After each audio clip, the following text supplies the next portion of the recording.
Allah! Ninjinister just subscribed for 3 months. Well, hello everybody! Good morning, good evening, and good night, depending on where you are in the world. It has been a little while since I've seen you all. And I am late. I do apologize. Let me go ahead and acknowledge that little alert that came through, though, Ninjinister. Thank you for the subscribe. Wrong one. Uh-oh. Wrong what?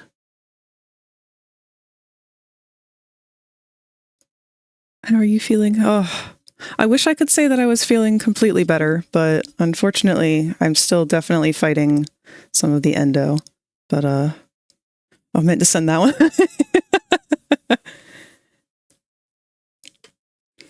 It's good to see you as well, Q. But yeah, I'm still fighting a little bit of this endo, along with a combination of other issues between medications and all that fun junk. So I'm not at 100%, but I figure we'll try it today, see how the art goes. If it doesn't go out too well, then we'll try something else. But I do want to stream today. I want to try and get back into the method of how things were going. That, and I missed you guys.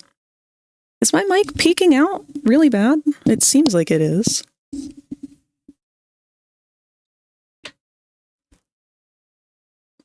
Not great either for different reasons, but that's nothing to drop here in chat. Oh, well, I do hope things get better for you. We missed you too. No, I definitely missed spending some time here and just being able to vibe out with you guys and be creative and all those fun things. Sounds like you're close to the mic. I thought you're doing ASMR. No, I'm not really any closer to the mic than usual, but it might just be the angle that it's at. I can pull it away from my face a little further, though. Can't wait for it to be 3 hours from now. You and me both. I was doing fine this morning, but it kind of, as the sun has been slowly setting here, the headache has been creeping in, and that tends to be the big killer for me. But yeah, what's going on in 3 hours, Q? That's going to be awfully late for you, I think.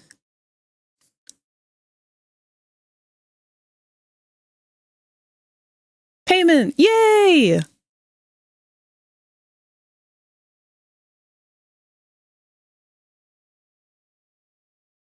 That's always nice. Just to have a little bit of extra money to treat yourself. Speaking of treating yourself, how did that whole outfit thing go over, Q?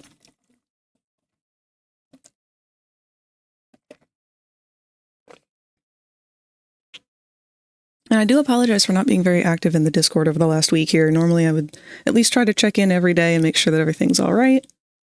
But I have just not had any time or spoons to spare for it this last week. Yeah, you were getting an outfit from your friend. They were gonna buy you one or something like that. You were having a fun time picking out everything.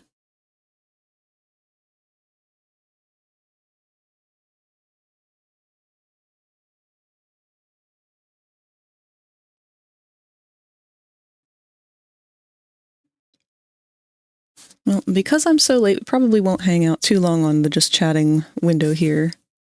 Try and get in some doodling right off the bat. If I don't end up drawing anything new today, I do have some older sketches that I would like to try and ink. I'm still going to be rendering the rest of those emotes, but I'm just really not feeling up to it today. I realized last week that that was the starting point of the big burnout from the endo.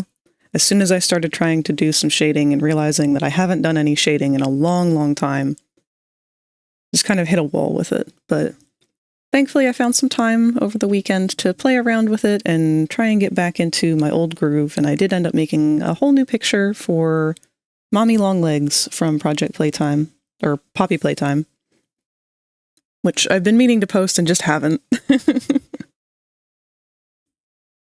Not coming till summer? Ah, I see. I'm very excited for you to get all your items. See what little fashion show you can pull off for us.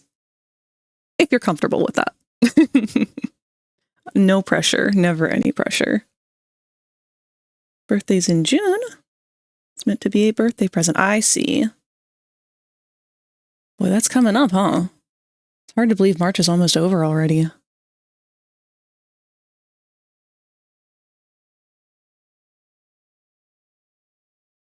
Oh, you're both June babies.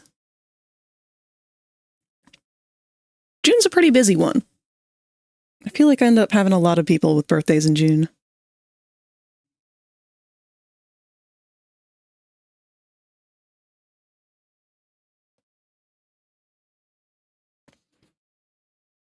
"40 on the 11th. I want to go back so hard." Boy, I feel that. Hello, Rin! Good to see you. I know you've been keeping busy. I've been trying to tune in for a few more of your streams now that I've had a little bit of extra time to catch up on some people. Hello, Cherry. Glad to have you here. Considering that September and November are the most common months to be born. Now, aren't November babies usually the result of Valentine's Day? I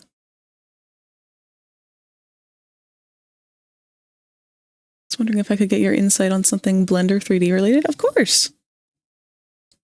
I'd be happy to help out as much as I'm able, though I'm not an expert in any means, so it might be a little over my head depending on what it is.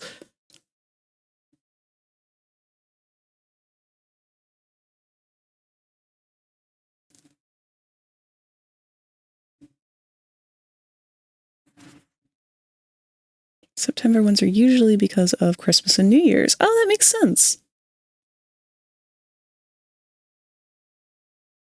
I think it's so funny that you can track things back like that.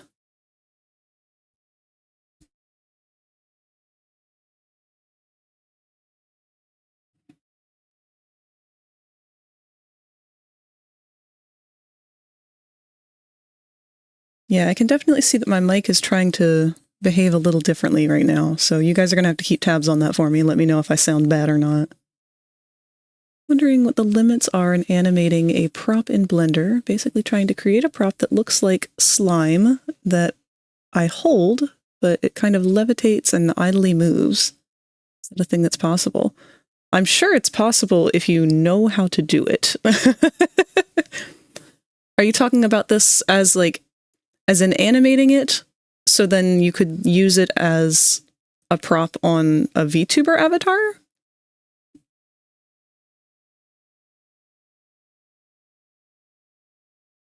I'm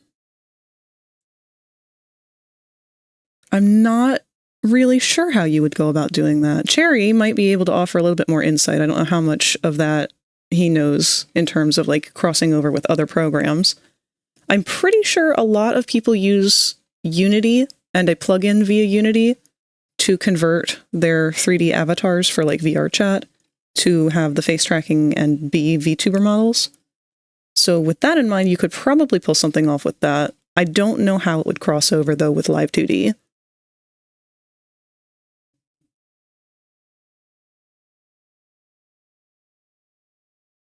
Thinking maybe I can just make something with bones and then use some parameters in Warudo to actually animate it.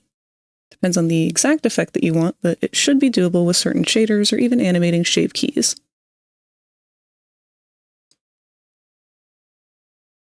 Definitely worth looking into, Rin.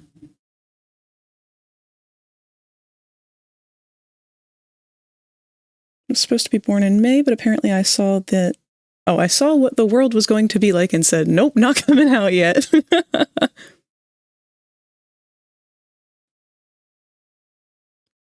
think it was Halloween contraception because of the fact that I was actually born early, and Halloween is about 9 months before June. We love a good spooky baby. It's so hard to explain in words. Thank you. I can probably look up some stuff on YouTube, and I guess I just don't know what to look up. Yeah.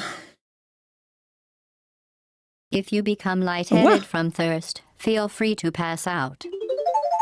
Oh, hold on. Something's up here. Oh dear. I don't actually know who's redeeming these things right now, because something is going on with stream elements.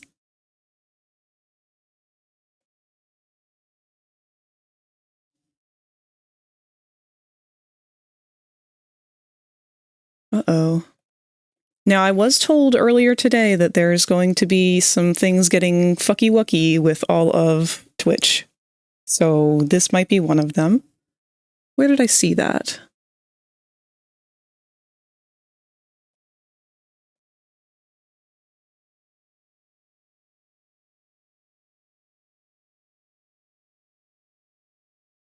Let's see, another streamer I follow says, please be patient with your streamers this week. Twitch is changing API stuff, so a lot of integration apps and bots will probably be wonky until they adjust.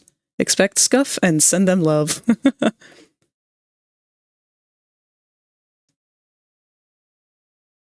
So it looks like I can only see people redeeming things on the website itself. It is not coming through on OBS. That'll be fun to mess with. Looks like the activity feed tab is completely broken, so I have no means of checking redeems from OBS. I'm going to have to do all of that through the website for the time being. Yippee!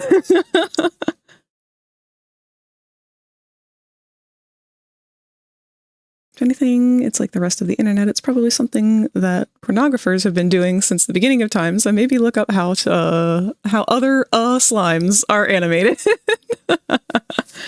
I'm not gonna lie, you're probably on the right track with that.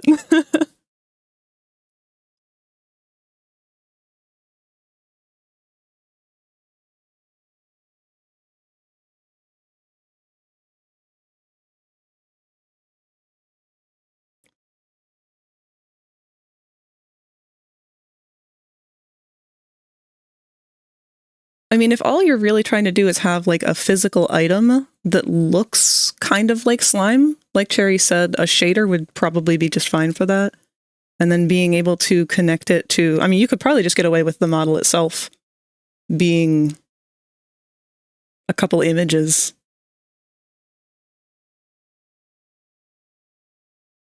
There's a lot you can do to trick the eye.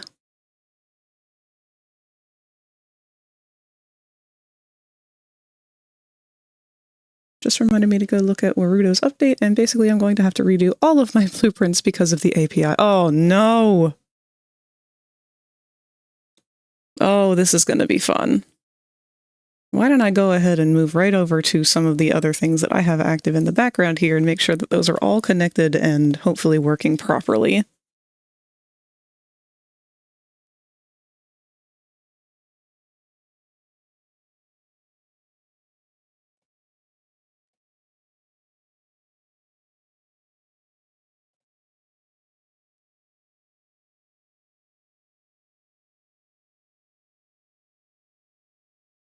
Know what I'm doing when I get paid? I'm going to get repo for myself and gift it to a friend. Oh, gift a friend of mine, Atlas.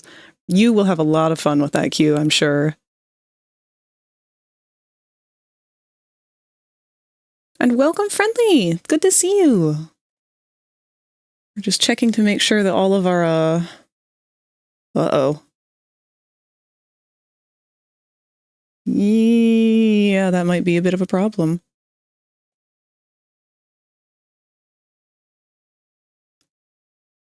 So to catch you up, Friendly, real quick, Twitch is apparently updating its API for things, so bots and other various normal components of streaming are going to be a little messed up throughout this week.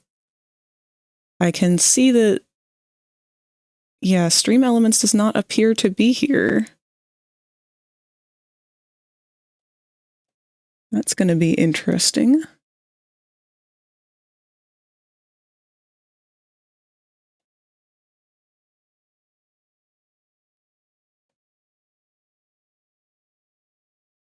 Found a Murder Drones fan game that looks really good today. It's supposed to come out at the end of the month. Oh, that'd be cool. Did you see the doodle that I shared last night? I have not checked the Discord at all, actually, so let me go do that.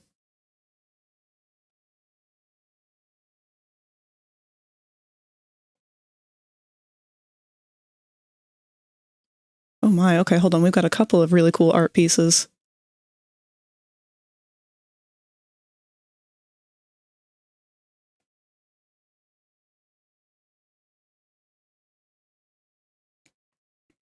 See, Inkbleeder's got a really cool rabbit Sona here.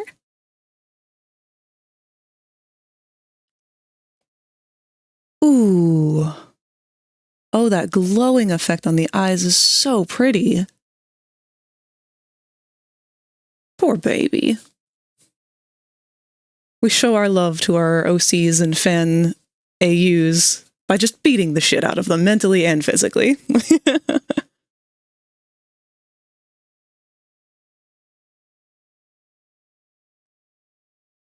Sent a link to the fan game. Oh, thank you.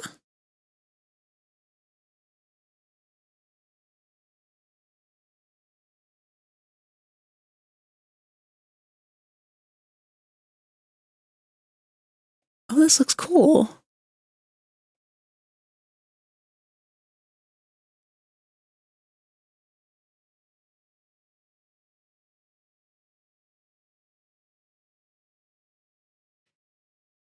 So, is it kind of like an old text adventure?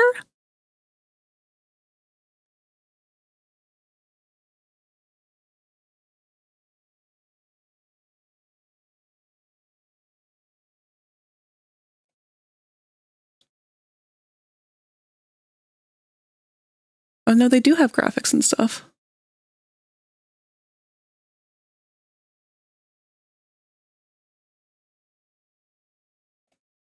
Neat. That'll be really cool to see.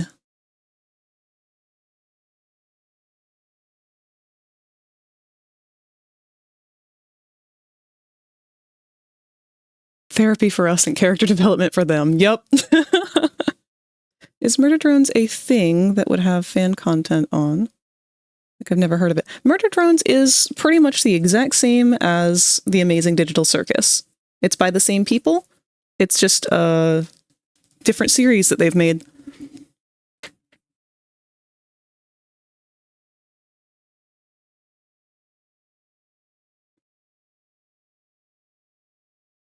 Oh, good. SiriBot's working.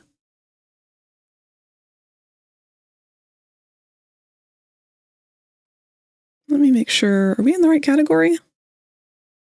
Uh-oh. Are we in any category? Oh, no. We don't appear to be.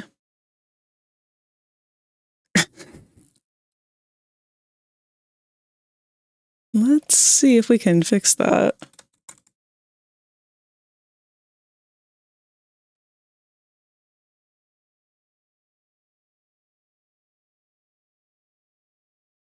Okay. We should have been put into the art category, which will hopefully cut down on any random bots that will show up. That's very weird.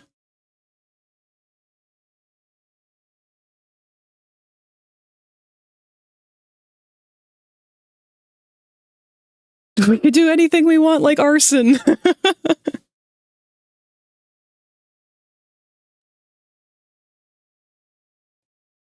We may not stay in the art category anyway. Microphone, please stop peeking. Let's move you even further from my face, and you're still peeking. What the hell? Wonder if I need to redo my filters. Actually, let me take a listen and hear myself so I know what we sound like right now. Blah, blah, blah, blah, blah. Okay.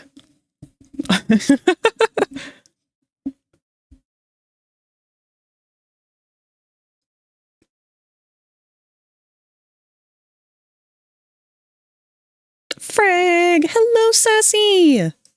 It's good to see you! It's good to see all of you. I'm trying not to let the poopy mindset get a hold of me again today. It wants to. It's mostly this headache. As long as it doesn't get worse throughout the day, I think I can manage. If it starts to get worse, then we'll figure something else out. Found the other doodle? Let's take a look.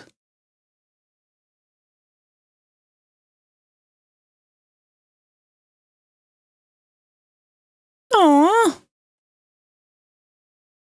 Oh god, Friendly, your art just it radiates the same vibe as like if you were to combine the feeling of watching Atlantis and Treasure Planet. There's something about like just that era. Your art carries over the same energy from it, and I'm living for it. He is small. I didn't realize he was so tiny.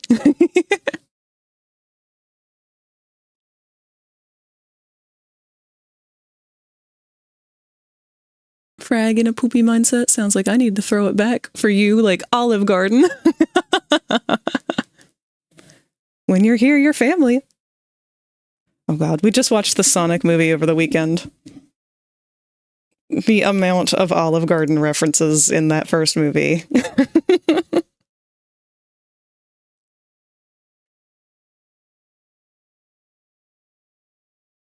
Oh, he's only 4'9".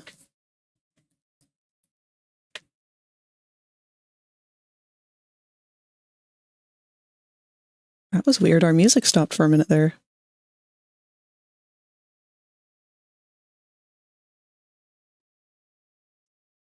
Can never hear the word family without thinking of Vin fucking Diesel from Fast and Furious. Fucking, I've seen people do crossovers with that meme with Doey from Poppy Playtime. Just because he's very much the same energy.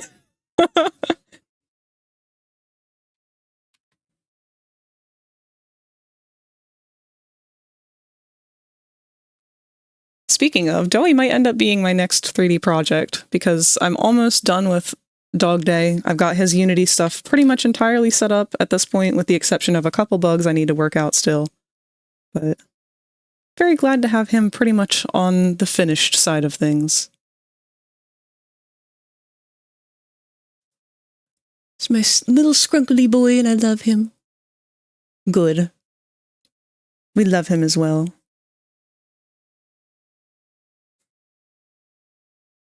I'm gonna have to do some fan art at some point if I'm ever able to get past all of this bullshit going on with the endo and whatnot. I'll be honest, I haven't had a flare like that in a really, really, really long time, and I'm hoping that that's not going to become the norm. Normally, when I do have endo flares, they'll take me out for a day or two, and that's it. But this one was definitely over a week long and still lingering with all of its might.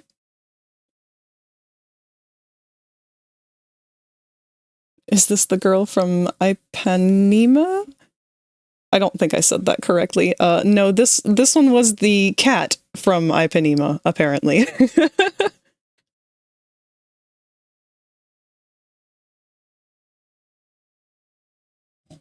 Well, with that in mind, why don't I go ahead and move over to our other window so that I can be attempting to doodle, and that way you guys can at least see the names of the songs and stuff that are playing.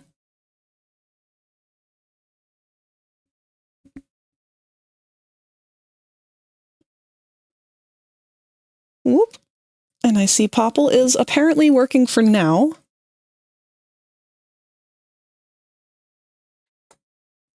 We'll see how long that lasts.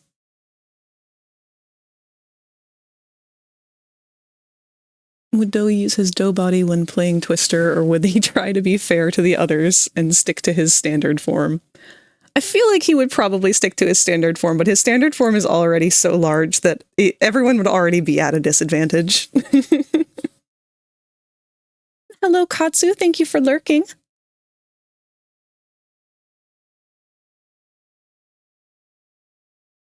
I was just about to ask if you were live, but I don't see you on the list.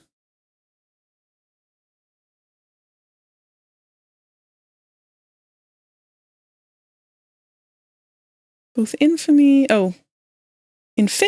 Nikki, and Genshin Impact are down for update maintenance, so I'm gonna have to hop straight into drawing today. That's alright, we can all be pushed a little bit out of our comfort zone today.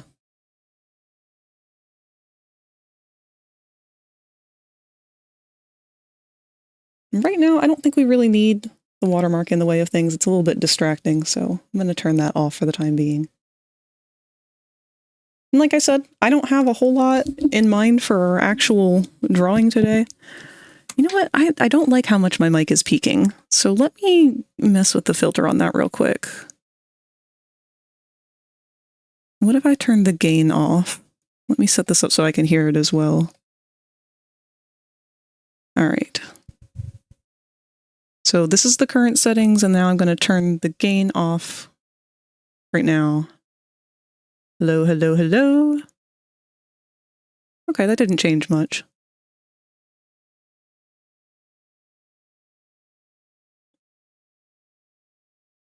If you were to make a pizza fully customized, what would you put on the pizza? Everything. One of my favorite kinds of pizza is like the Supreme that has like everything on it. With the exception of pineapple, I do like pineapple on pizza. I like it with ham, but I don't like it with everything. Pineapple needs to have like very specific flavors to complement it.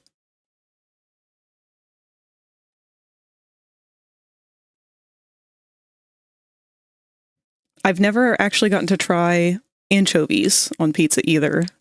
And I've been on a quest for this for a while now. Every time that I talk to my friend Locke about this, he reminds me that he is able to put anchovies as a topping on the place where he works. And it makes me upset because I can't go and order a pizza from Locke because we live so far away from each other.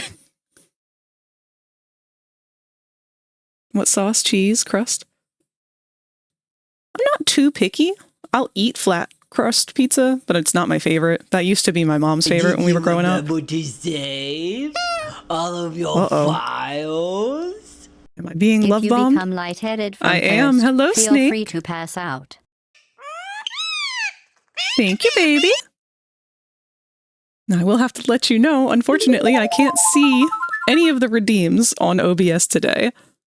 So it is a mystery to me until I am able to go and check on the main web page where I'm actually streaming.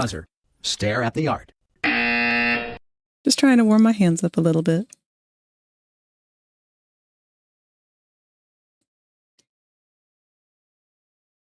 But yes, hello, Snake. Thank you for the love bomb. It is very good to see you.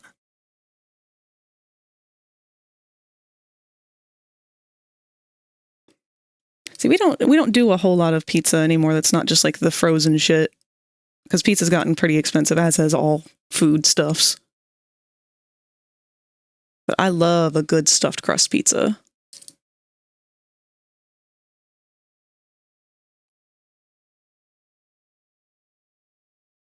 Oh, we could do some uppies. There we are. Who's stuck in the corner over here? Not you, Rin. Come here, you. Henry! There you are.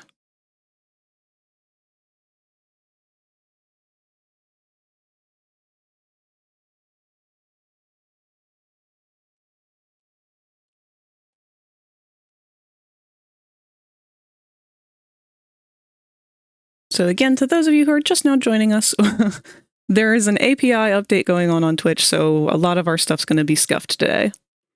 Going to have quite a lot of bugs with any of the bots or other system.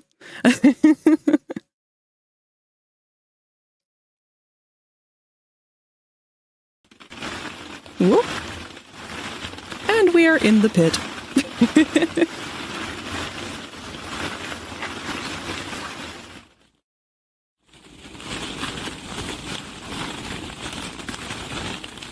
When things calm down a little bit, I would really like to reanimate that. I don't like how much of the green screen you can see around the edges. That and the bit rate. The bit rate plummets every time that one plays.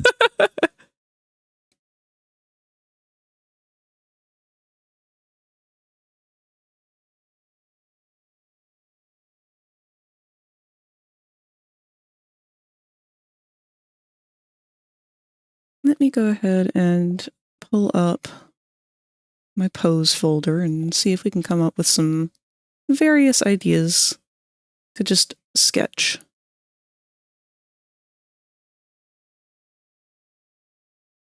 Gotta save up again for another Fragore. He is a luxury that few can afford.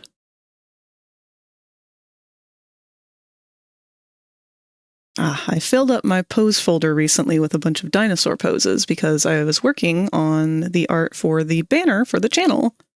Let's see. Hey, bitch! Hey, bitch. I'm assuming that was Tot?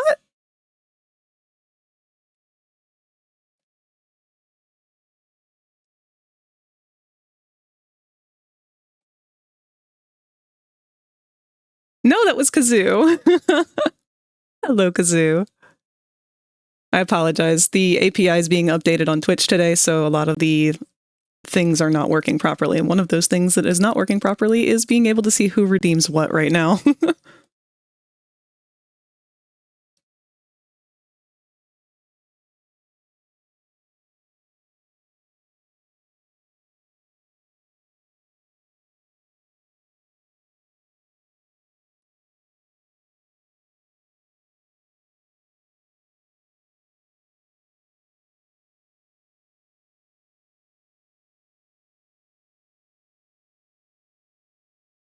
Oh, no, that's right. I was going to show you guys the sketches for the banner.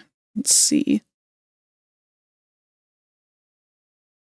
So this is what I was working on. I had a couple different versions of it that I was messing with, but I wanted to have a cute little image of the two most prevalent mascots that appear on the channel, myself, Moss, and Popple, and just trying to figure out how I wanted this to, like, be laid out. The only problem is with the way that Twitch's banner backgrounds are read, they're not really read in a way that can be set in stone. It's going to change depending on the resolution of every individual person's computer monitor. So I can't do anything that's just like, you know, well framed or whatever. The best that I can do, hold on, I had a screenshot here. There we are. So this image would be laid back behind the preview of the stream. And again, it's going to change depending on everyone's individual monitor. So I can't actually frame the middle box the way that I would like to. So I'm just kind of trying to do the best I can.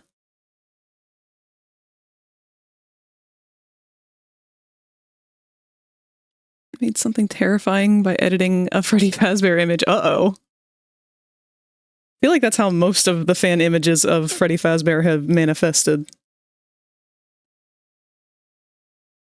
So that's one of the things that we'll be able to potentially chip away at today. The other two I had, I've still got that last little info box or whatever at the bottom of the About page for Clicker. I never did finish his. Might be easy just to go right into inking him today. And then a Fujitech avatar that I've been working on for a while that I did all of the animating for and then never bothered to ink.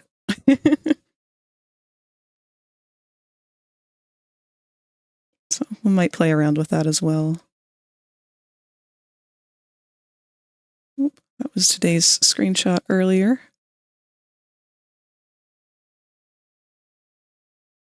Sent it in show and tell. Let's take a look. Has anyone else gotten the update for Discord today as well?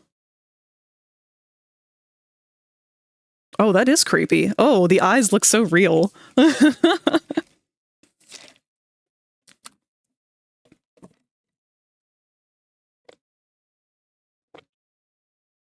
Yeah, personally, I can't say I'm a big fan of this update either, because having the username tied together with whatever game that you're playing pop up on top of the channels of the Discord that you're in, that kind of sucks.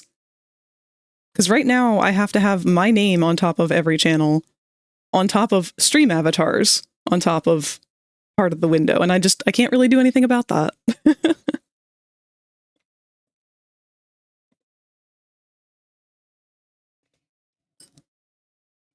It does look like the uncanny Mr. Incredible meme.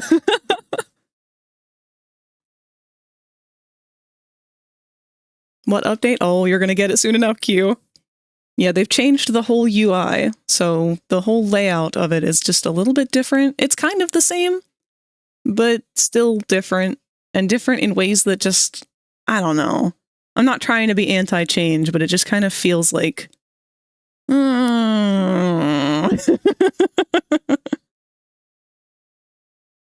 did choose the black theme because we love ink themes. Yeah, I do like the darker theme. That is an improvement. And letting it be an optional thing.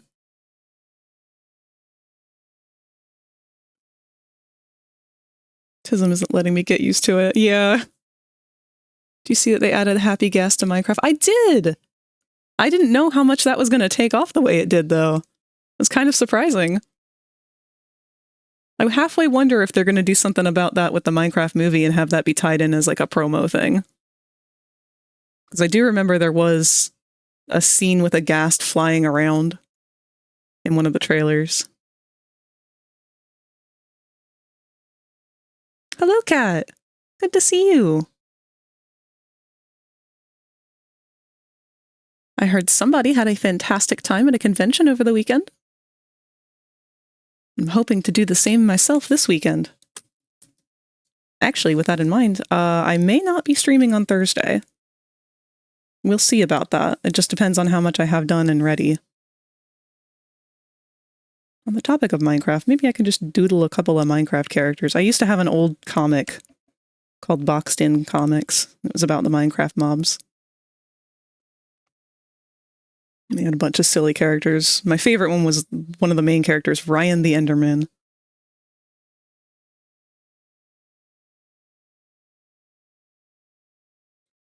He was kind of a sour, dour guy.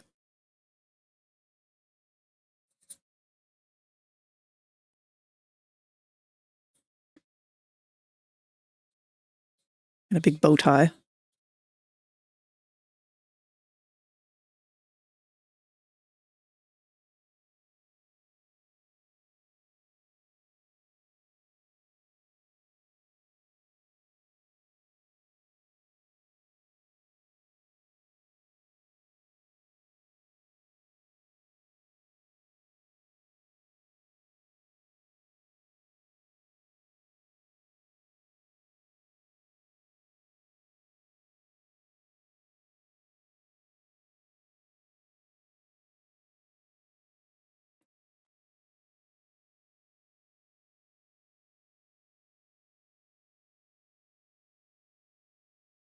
Have fun. Hope your con is great. I'm sure it will be.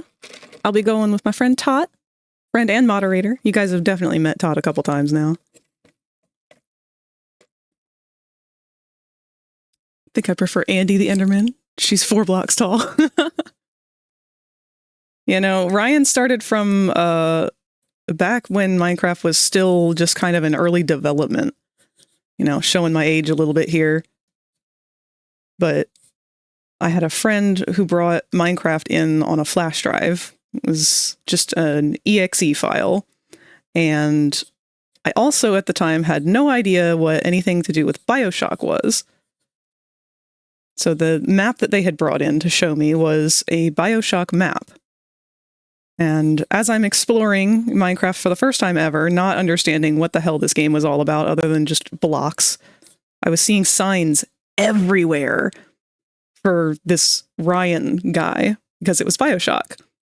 And the first mob that I ended up encountering was an Enderman, who I just assumed, for whatever reason, must have been this Ryan guy that they were talking about, with all of the signs all around the place in the map. And ever since then, I have jokingly called all Endermen Ryan.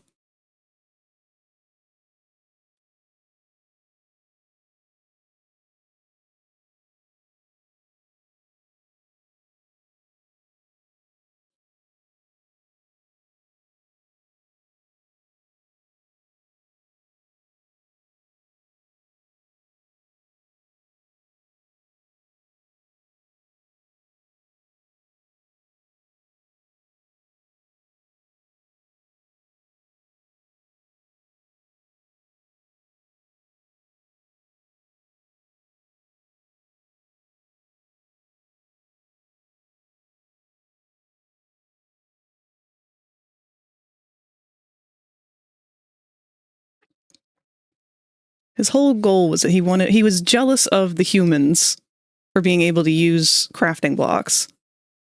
He wanted to create a world outside of the end that Endermen could live. But he was struggling because he could only do it 1 block at a time.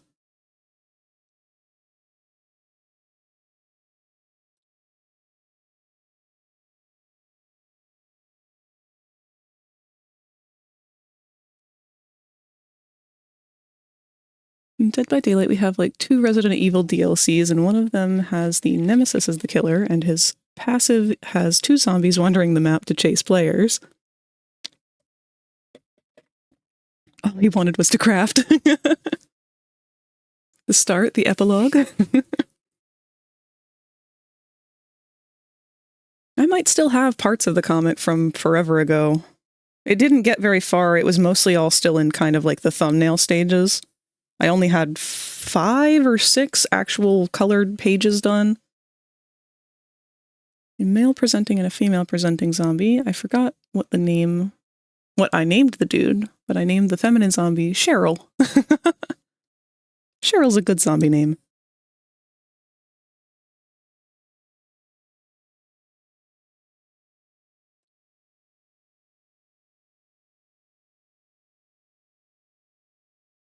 The characters created from having no clue what you're talking about.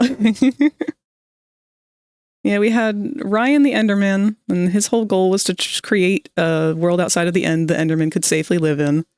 The Ender Dragon was considered their dad. He did not have his father's approval for such an endeavor. He ended up kind of stuck with this very unintelligent creeper named Jenkins. That was Tott's creation. Jenkins was not very smart, but wanted to be very helpful. He was quite the extrovert. He also very much believed in Ryan's dream of creating this world.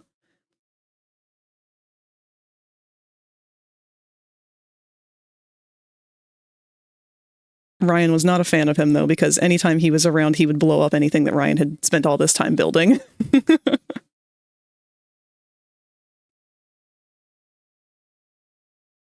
Named characters after names and words that I've misheard at some point. Aw! Just got playing some modded RE4R? Resident Evil 4 Reloaded? I don't know. You want to know what kind of mods? Well, it's too spicy for Twitch.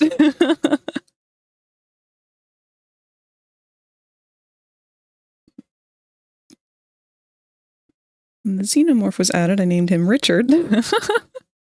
Later learned that all the xenomorphs were technically female, so now she's Rachel. I know very little about Minecraft. Oh, hello, OBS, please let me read. There was this Fire Ender Dragon cosplayer at one of the cosplay masquerades I've attended over the years, and boy, I did like that. That's cool. I mean, Jean? Because Jean is actually a female dragon. Huh. Me and my friends will say a random name as a joke, and we'll make a whole character and story around them. Remake. Oh, duh. That should have been my first guess.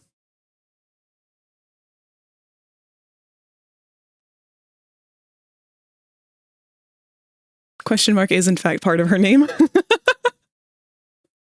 lot of words that rhyme with long or clock. That's all right. That's just me and fucking Spooka and Rosie on their late night streams. Why can't a xenomorph be trans? She could if she wanted to.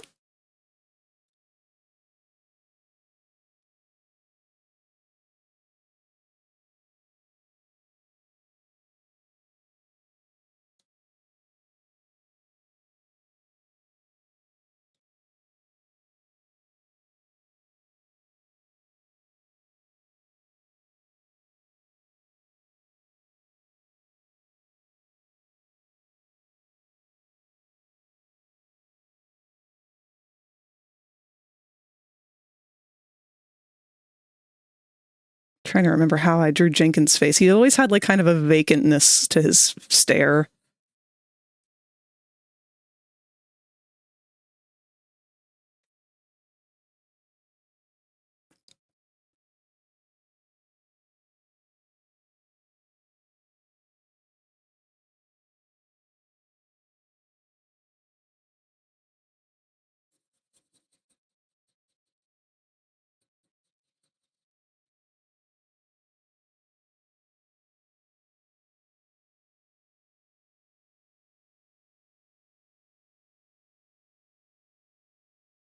trying his best to process what's being told.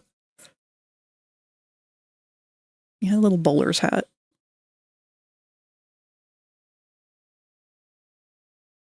I think he also had a dog collar for some reason, but that may have just been because we didn't know whether or not we wanted him to be sentient.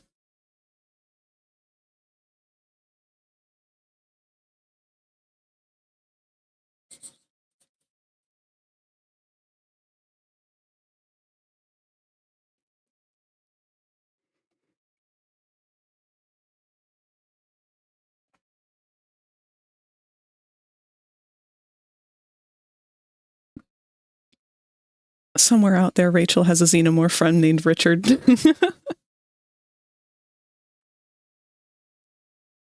Two balls and a bong on my enemies. Goober's not comprehending a single word. No. We had a couple other characters too. There was a Finch Cap. He was the skeleton. He was fully convinced that in his past life, when he was human, which is not how skeletons work in Minecraft, I believe, but he was fully convinced that when he was alive, he was Robin Hood. He was not.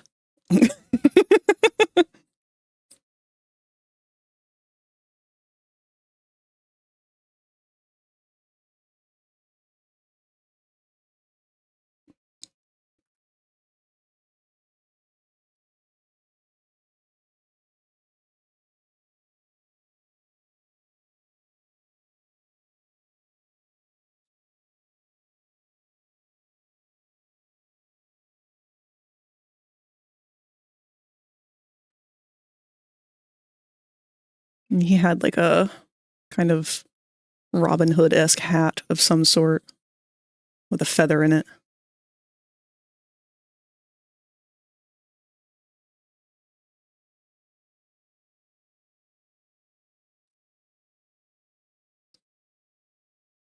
I do not know the first fucking thing about how to draw a bow and arrow.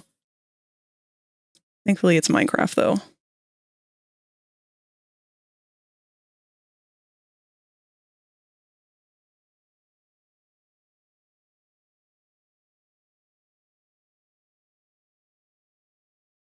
Kind of like the My Little Pony principle of limbs.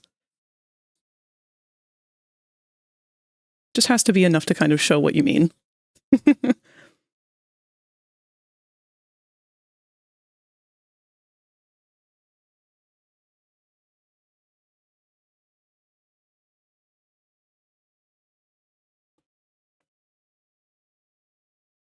Nude merchant mod I installed made my friend go fucking rabid. Ooh. If you become lightheaded from thirst, feel Thank free you. to pass out. Found a video of Eggman's announcement, but it was edited to have every single word in alphabetical order. It's crying from how hard I laughed. Let me see if I can find it. Exactly what you're on about. Forgot about that whole alphabetical order era of the internet.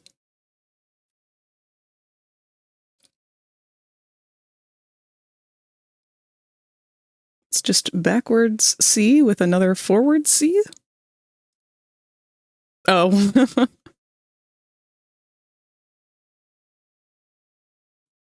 We had a spider character who was based on Dr. Jekyll and Mr. Hyde. I don't remember how many eyes we gave him.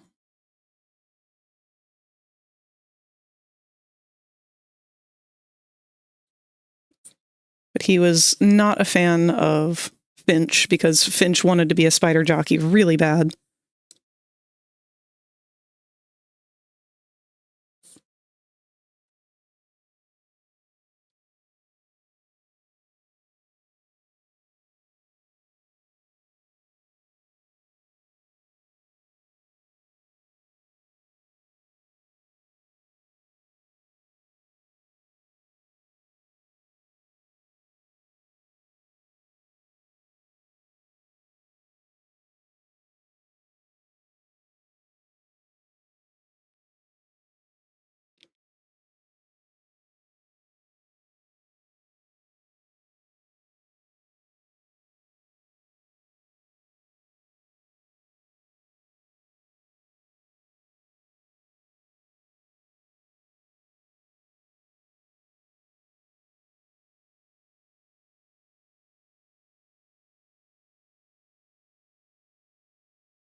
It's kind of looking fruity in this one. I don't know why, but it is what it is.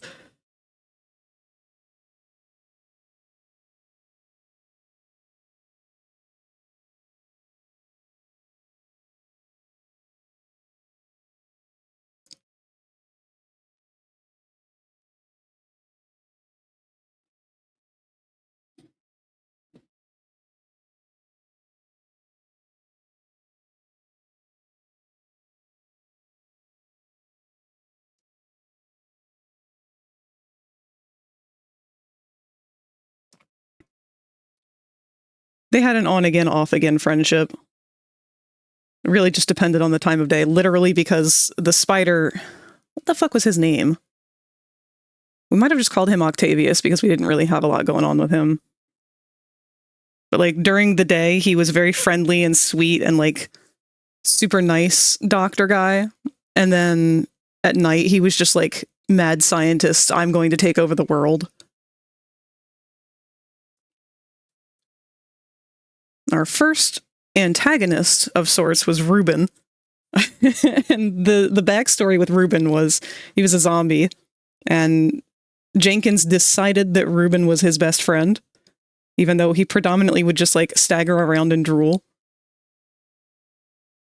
But one day, while Finch was trying to prove that he was Robin Hood, he ends up trying to shoot an apple off of Reuben's head and misses, and the apple or the arrow gets lodged directly into Reuben's eye socket, which hits him in the brain and does something to like re-trigger the human memories of being not a zombie.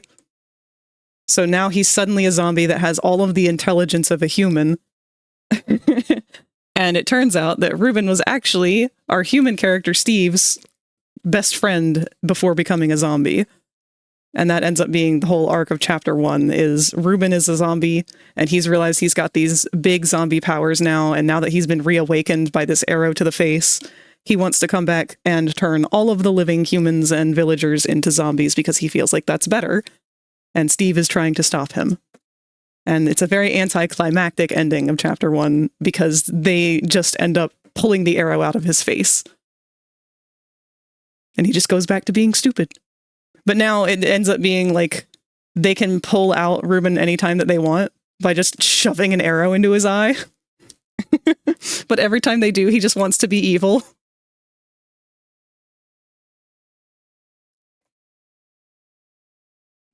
Neither one of them really had that exciting of a design. He just kind of... I think I would always just draw his eyes like very blank.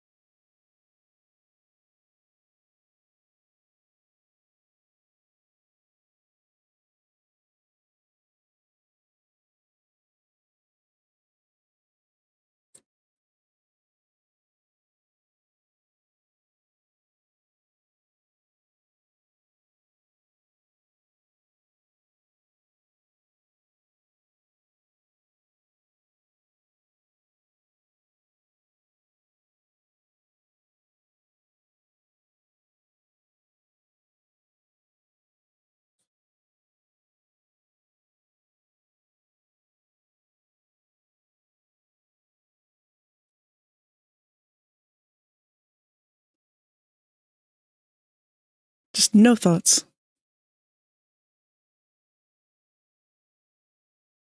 Well, ads are going to start any second here. Hopefully, as long as that stuff is working.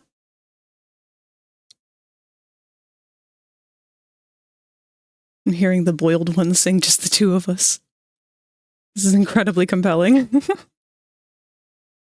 Literally about to ask if removing the arrow reverts it. Yeah, so like he awakens other zombies. Like he becomes like a zombie lord because he is the intelligent zombie and he can control the hive mind because he actually has thought. So he just gathers all the other zombies he can find to swarm the village and ends up being like this huge, huge threat.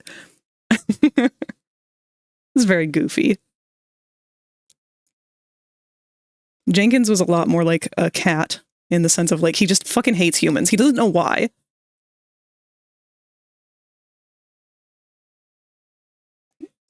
He just knows it's in his coding to hate humans.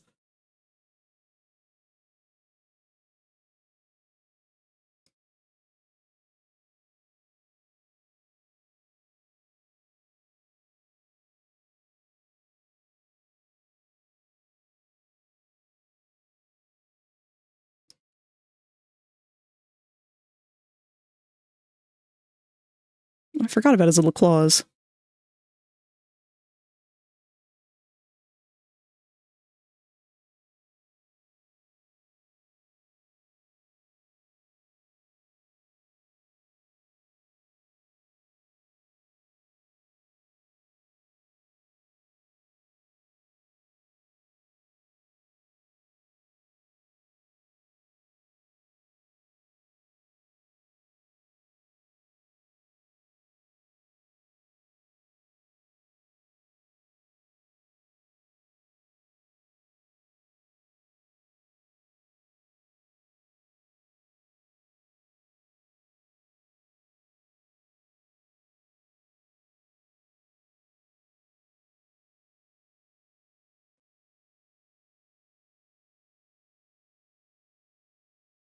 Ooh.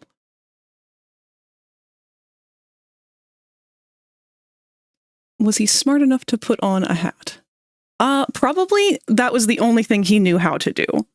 Because the intro to the comic, like the first 5 pages that I did release, consisted of him getting stuck behind a tree because his AI tracking was really bad. So Steve is like running away from him and then just does like a quick little sidestep around a tree and then keeps running. And Jenkins immediately loses sight of him and can't figure out how to get out from behind the tree. That's actually how he ends up meeting Ryan, is because Ryan picked up a block from the tree, thus releasing him.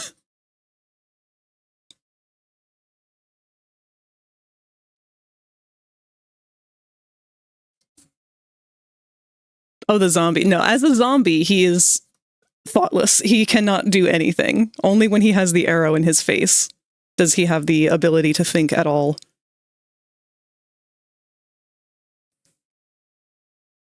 We also had a wolf character who didn't really do anything other than be Jenkins' like person he could monologue to and go on adventures with because Ryan didn't want to. And so he named the wolf Ryan 2.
When he had thoughts, was he smart enough to put on a hat to not burn?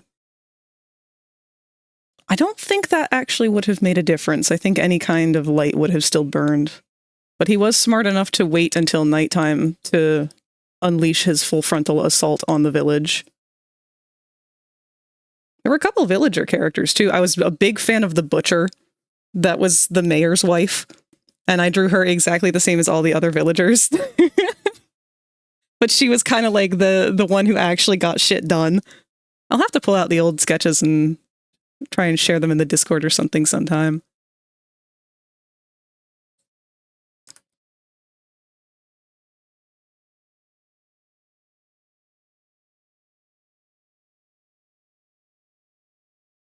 These are all from memory at this point.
In Minecraft, a zombie can wear a helmet and that won't burn during the day. Oh, I didn't know that. Wonder if that's something they added after. Oh, got some old doodles of those guys anyway. There were a couple other characters, but... Oh yeah, Bosco. Bosco never ended up making it into the comic. Or the written part anyway. But Bosco was a snow golem. And he wasn't really a main character or anything. He just kind of like made an appearance because Ryan made him by accident. And his whole life essentially is just torture. He just exists to kind of scream. His mother and his father are the same person and he doesn't know what to think about it. These are some silly little doodles.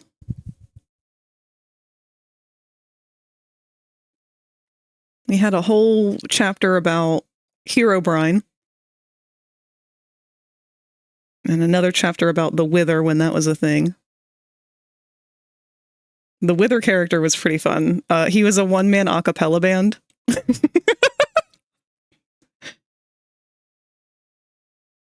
His iconic song was Wither Without You.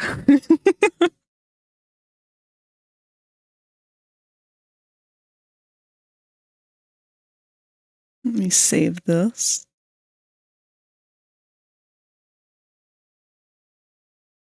Where is the right folder? Here we go.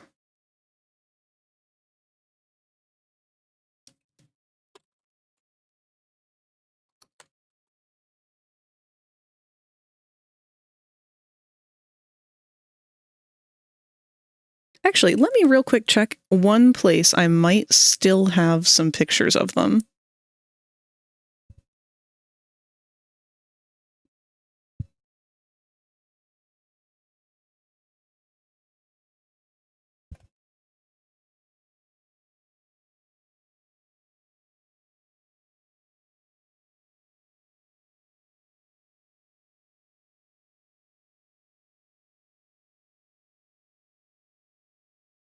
Oh my god. Okay, hold on.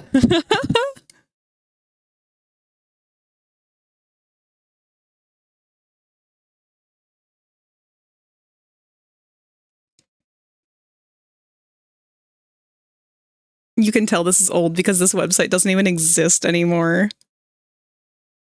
So this was Finch Cap's original reference art.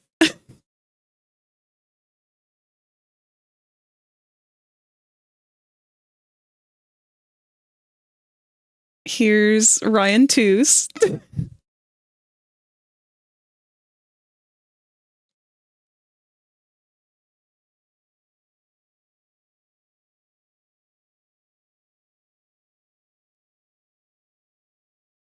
Oh, and Jenkins.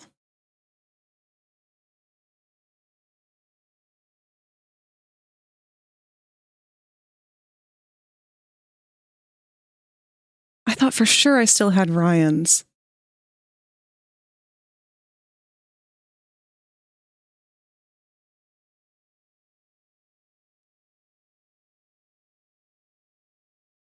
I do have one concept panel of early ideas for Ruben.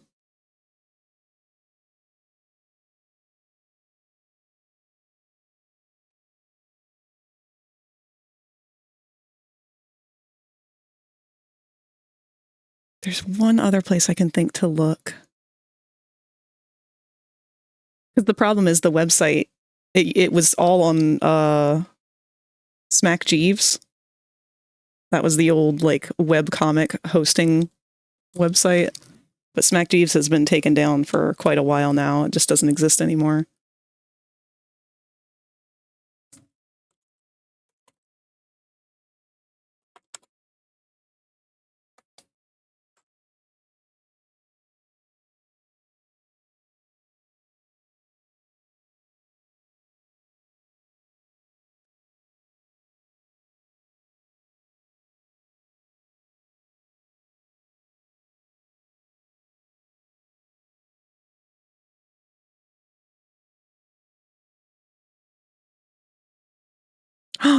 Oh, did I find it?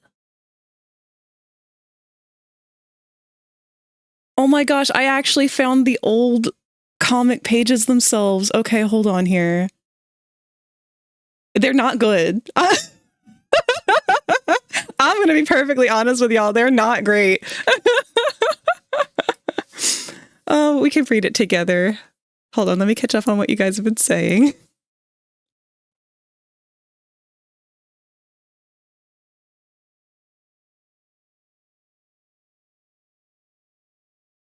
They just show up in the background like, where's Waldo? Yeah, Bosco eventually was supposed to just sort of be phased out.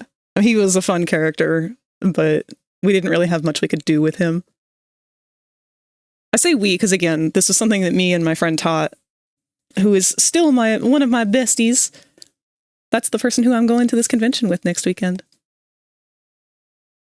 It's so funny, Michael was at my con this weekend, and he could not confirm he was in it during panels, only for the announcement to come out an hour later. They're so charming.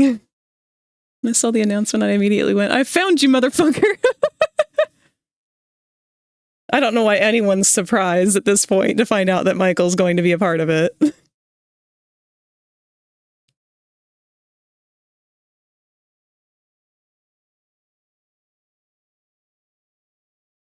All right.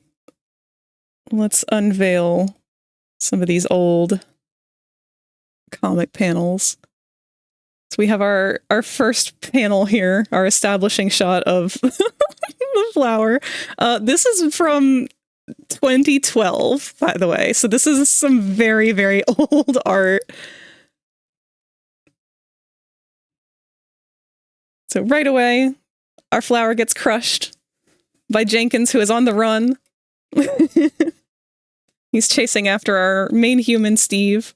Apparently he was British. I don't remember that part. Come back here, you bloody scallywag. You slaughtered me bloomin' sister.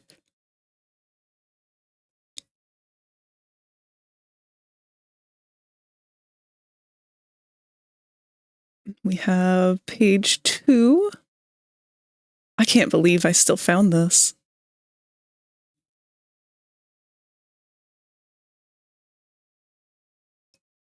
We have just you wait until I get my claws on you, you pish-posh human. I'll have you screaming faster than you can say, Bolly-doo, Roger, I'll be home for tea. I swear I'll. Oh my god.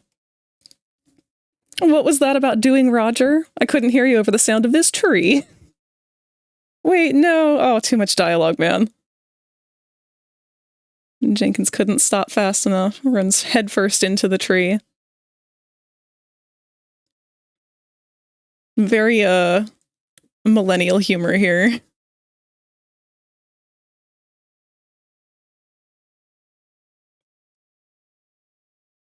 Oh, apparently that one was titled Having a Good Mine.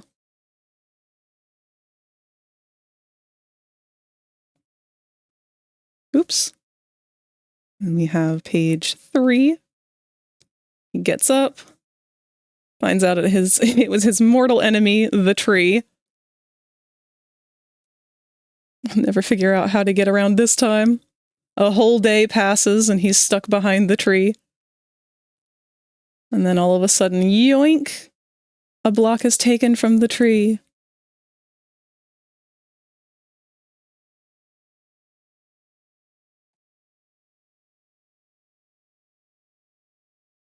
And who could have taken it, we might ask? Why, this beautiful panning up shot of Ryan himself, our hero.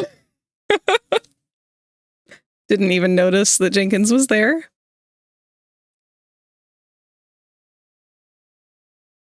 Can I help you? You saved my life! Instantly in love. We are best friends forever.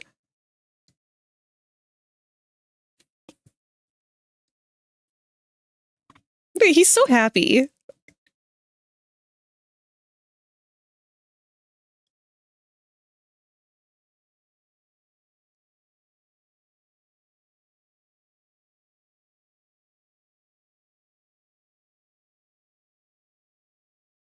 Oh, God. Yeah, I definitely had a lot to learn about comic formatting, that's for sure.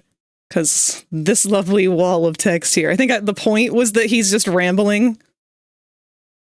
Yeah. Literally telling him about what just happened.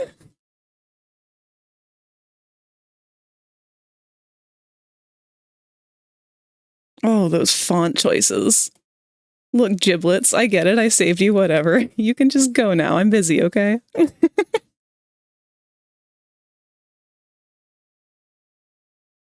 Busy? Busy with what? We're mobs. We don't have anything better to do than wander about aimlessly until a human shows up. Nope, he's building. He's trying to build a house. One block at a time. I remember actually building that in Minecraft too to try and like directly reference what I needed it to look like, and man, I could have done so much better.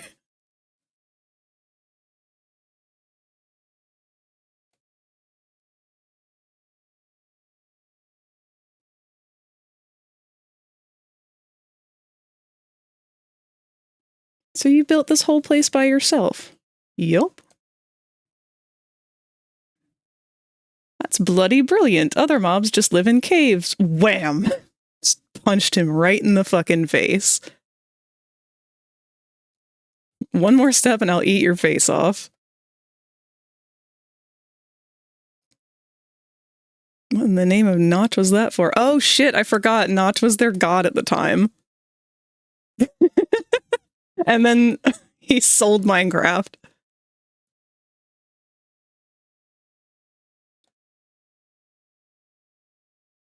Was that the last one that I have on here?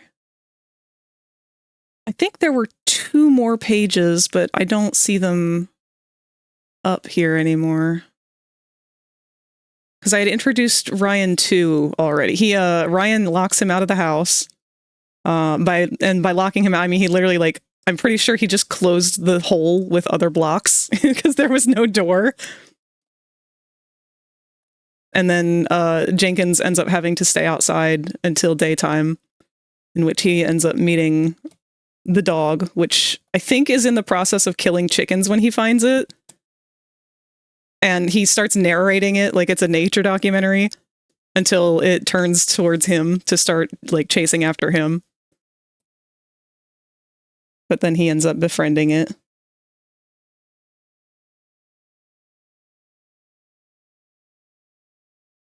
Wasn't there an April Fool's update where you could only pick up 1 block at a time? Was there?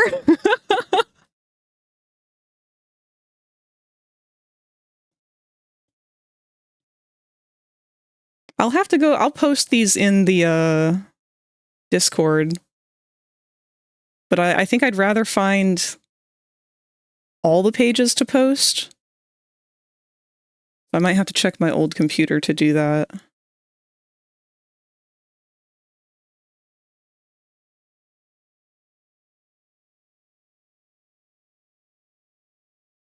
Just checking one last time to see if there's anything that I missed. This was the old blog spot when it had been relocated. So this is actually after SmackG's went down.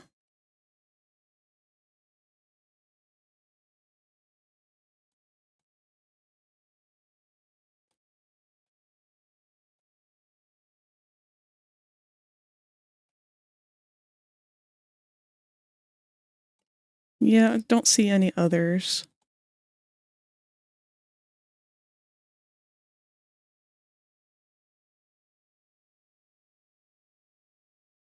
That's right, because we had made a Tobuscus joke in the panel, in the page after this one. Anybody remember that guy? He's still around?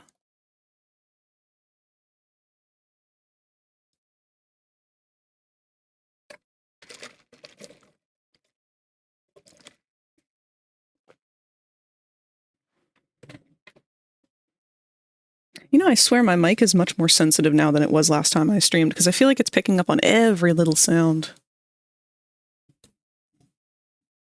Don't think he's still around. I know he kind of like, he was one of the earlier popular internet YouTube guys, and I don't think he stuck around after he kind of really got famous, because he ended up being on some TV show or something.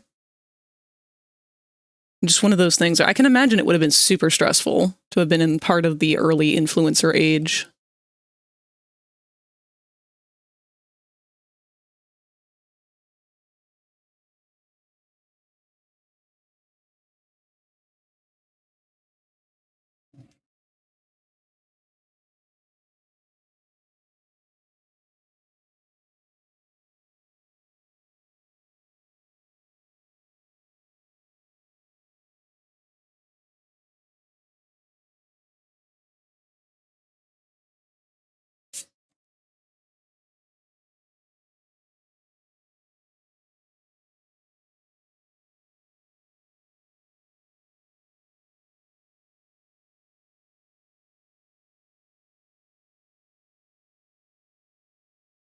Yeah, not seeing it anywhere else.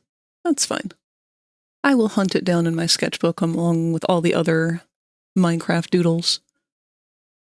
Tim plays for days in a maze, and there's a Minotaur, tiny Minotaur, little Minotaur, mini Minotaur. I did forget about that music.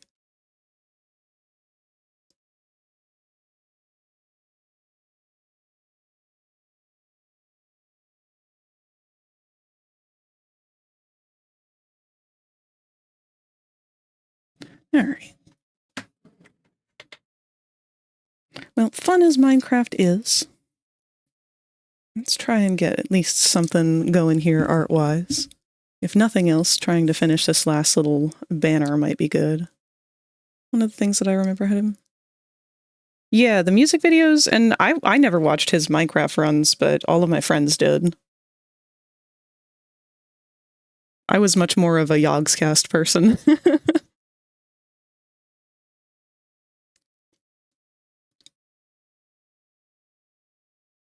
Definitely way too big for that. Oh, wow. Oh, I gotta jump back over to our main screen here for big stretch. Thank you, Kat, for the big stretch. Remember him from music videos and adventure animations. Yeah, that's mostly all I really remember of seeing from him. I know he was on that Annoying Orange show, but I was not a fan of that.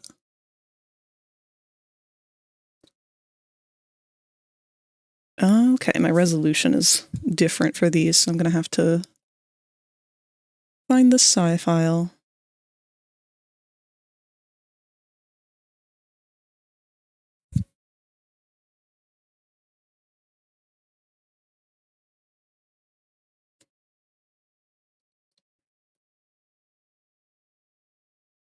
I usually try and stick to 8 or 9 point. Looks like that's about where I was at. So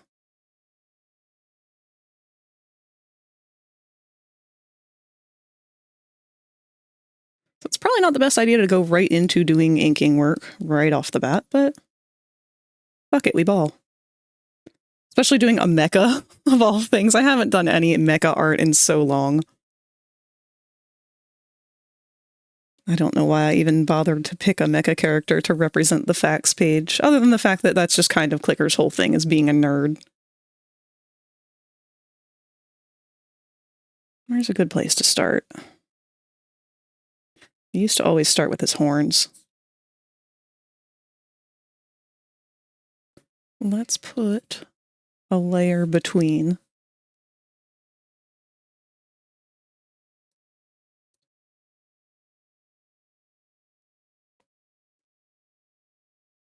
Don't blame me for not liking it in the slightest. Annoying Orange was like Gen Z brain rot. Yeah, it really felt like it.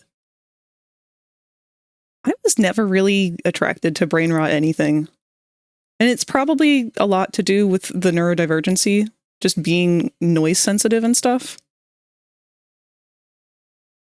Kind of always had trouble with things like that. I'd get really annoyed with my friends who would play games or watch shows like Annoying Orange. Anything that was just like noisy and loud for the sake of being noisy and loud. Like our parents would get upset. And then I'd be right there with them, be like, can we just turn off all this fucking noise?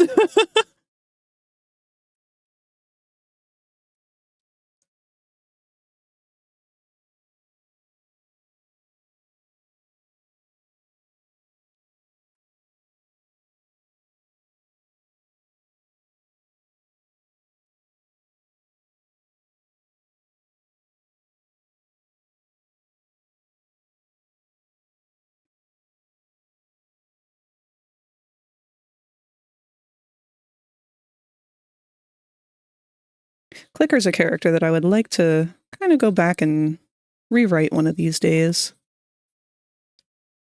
He's been a Transformers fan character for as long as he's been around, but I haven't really been into Transformers that much for a while now. I think I've kind of reached a point where I have to accept that my generation of interest in the series has just sort of run its course.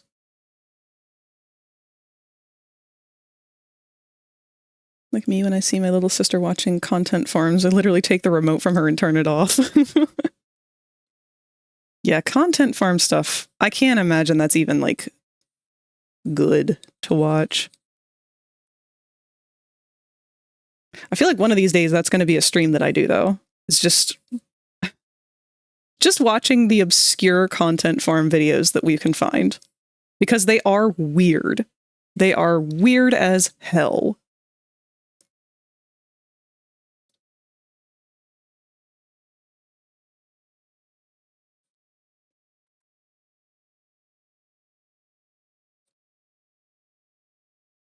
I remember finding one. I don't remember what I was looking for at the time, but I stumbled upon it. And I think it had a pregnant Vanny on it from FNAF. And Glamrock Freddy was supposedly the dad. And so I thought, that's fucking weird. That's got to be hilarious. I need to watch this and see what the fuck they are trying to sell to these children. And it just kept going. Like, it's so much was happening so fast. Like, Freddy, like, she, like, had the kid, and then the kid was Gregory. And then she didn't want the kid, so she gave it to Freddy. And then Freddy, like, got kidnapped. And then a different Freddy took his place and, like, stole the kid and was trying to be a better dad than the real Freddy dad. So then he became, like, a superhero. He, like, went to prison. So much weird shit happened, and it's all silent because they don't have voice actors and stuff. So it's just characters and sound effects.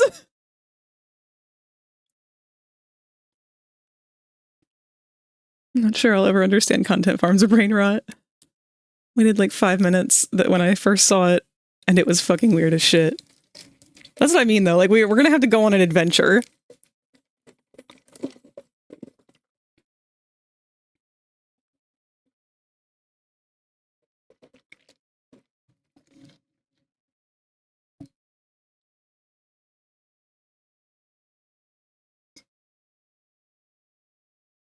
It's all like bad Clip Studio.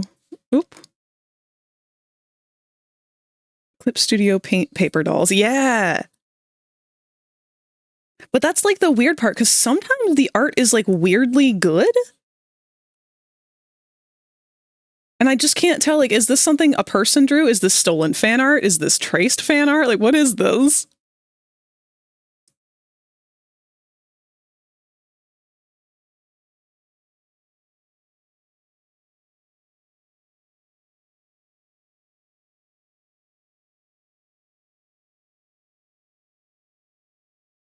I forgot his glasses were on for this.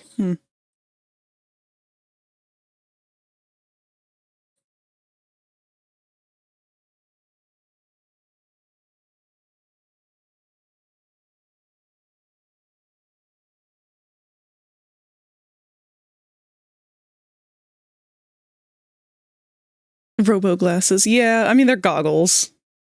But he also just kind of has always had, like, the anime glasses thing. Actually, when I first designed him, he didn't have eyes. The very first Clicker design was just big old bug-eyed goggles. He has some of the weirdest character inspiration sources out of any of my characters. So he's actually... he is based off of a character from a circus performance. It was the Cirque du Soleil OVO show. Hold on.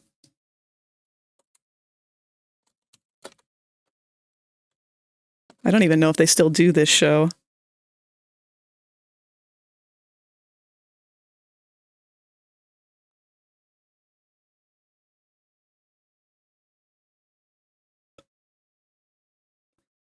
So OVO is a circus performance that is kind of like A Bug's Life. It's based on, like, all of the performers are bugs, and they all have different stuff going on. And the big story is, I think, this blue guy who I want to say was a cricket. He was either a cricket or a fly, but he found an egg and is going through this misadventure with this egg and all the other buggies. And I saw it when I was very young. There he is. And this delightful being here is who I ended up basing Clicker predominantly off of back when I first made him.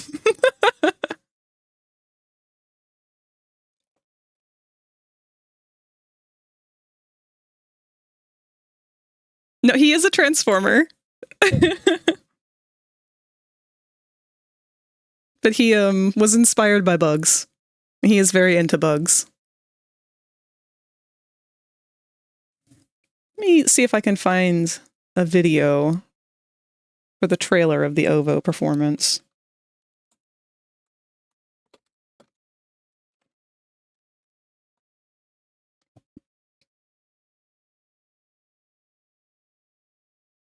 Oh shit, they released a new one just 8 months ago.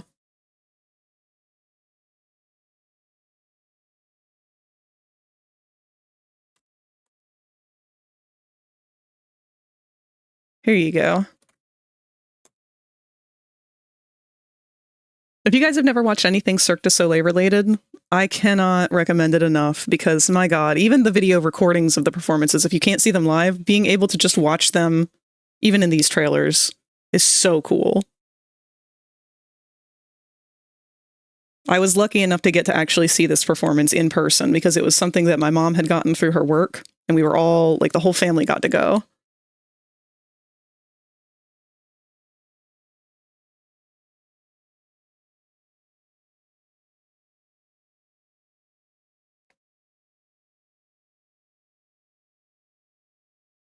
Got a DVD of one last summer. I still need to watch it. Ooh, which one? Do you know?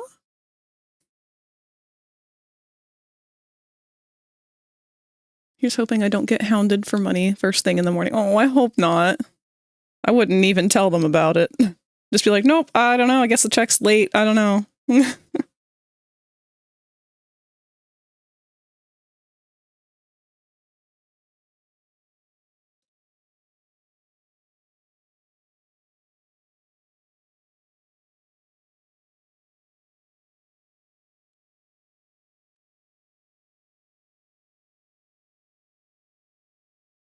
Worlds Away. Oh, I don't know if I've ever seen anything about that one before. Sounds like it's really cool, though. I think I've only ever seen 2 Cirque du Soleil performances before. The OVO one, and I don't remember what the other one was. I want to say it had something to do with evolution.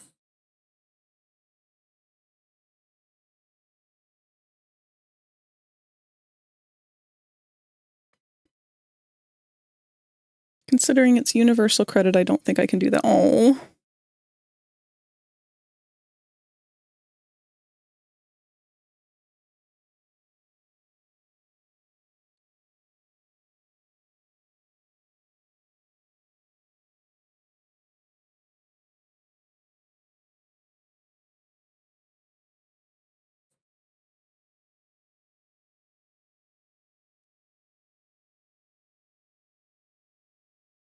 They do it on a certain day every month, but they'll do it early if your payday is on a weekend.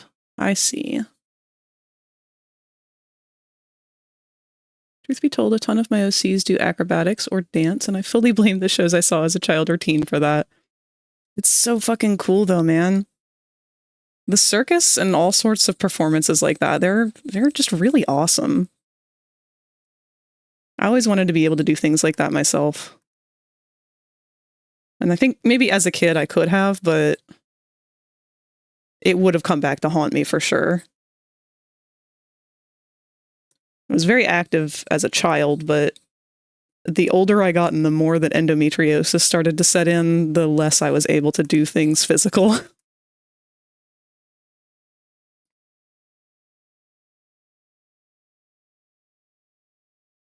But I still love watching the circus and any kind of performances. It doesn't even have to be the circus. It's just the circus is, to me, kind of on par with like real world magic. Obviously, we're going to exclude all of the unethical circuses that are abusive towards their actors and animals and whatnot. Those don't get to count.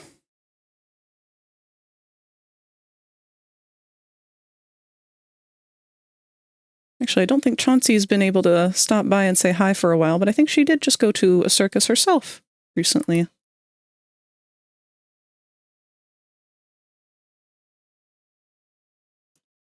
Also, I'm calling it now Uzi, my amazing digital circus OC, would use her slimy body to always win at Twister. I don't know, because we don't know what Jax's powers are yet. We do know he was based off of those stretchy Gumby toys. I wonder just how stretchy he really is.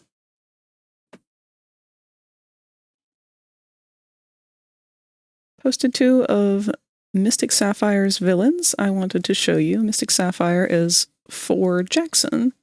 Let's take a look.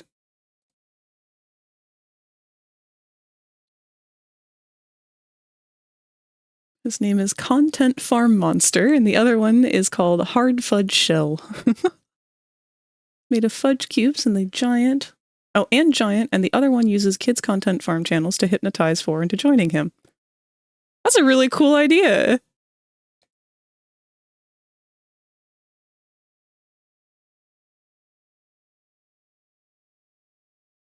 I actually really love the color design that you chose for Content Farm Monster.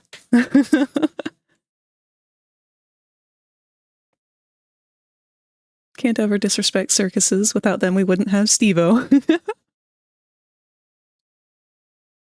D. Cruz, are you familiar with a cartoon on Netflix called 12 Forever?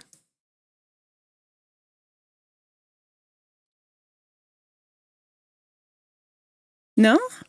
If you're ever able to, I highly recommend watching it. I think that you would really like it. Unfortunately, it has been canceled, so it will not be getting picked back up anytime soon, and it did leave on a cliffhanger. But it was a show that was piloted a long time ago on Cartoon Network, and then Netflix bought and gave, I want to say, a full 2 seasons to. The character designs are fantastic, and they're very similar to the things that you've introduced us to with your art.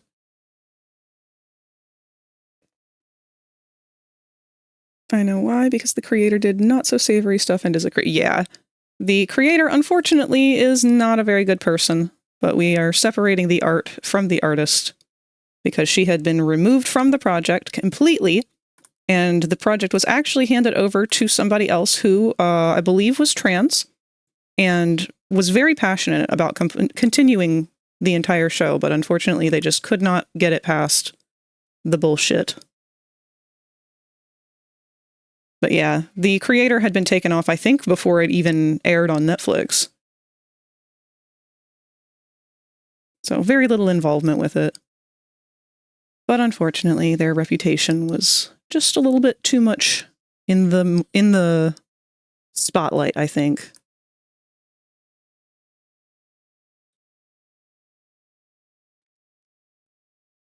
It's a very, very big shame, though, because I do love the show.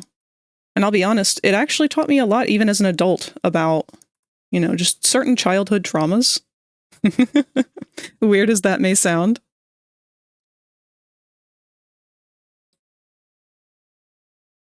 It's kind of an oddball show. Because it's all about the experiences of growing up and how puberty affects you and how it can change your relationships with your parents, with your friends, throughout school, your relationship with yourself and your own body and whatnot. It doesn't get into gross topics for the most part. It just sort of addresses the discomfort of like, oh no, I'm growing up and things are getting different and I don't want to face that, but now I have to. But it does so in a fantasy sense, because they kind of use their imagination in this play world to combat a lot of those metaphoric ideas as monsters. Gonna have to deal with ads again during tomorrow's stream. Oh, I'm so sorry. I feel so bad that I haven't done my normal streaming schedule this month. I don't want you guys to buy a subscription and then just have me not end up streaming.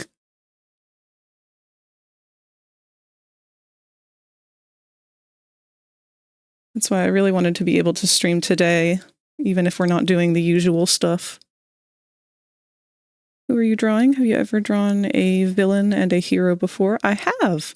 Currently, I am drawing my own character, Clicker. He is a Transformers fan character of mine that I've had ever since I was a kid. Technically, he's a villain. But he's not a very good one. He's kind of too autistic for that.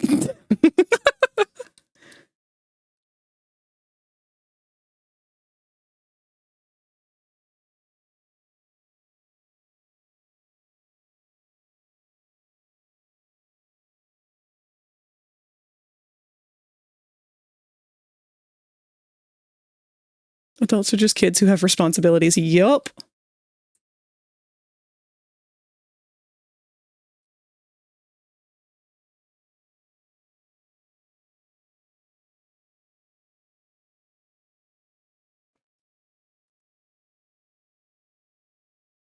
Not really sure how I feel about that so far, but we'll see.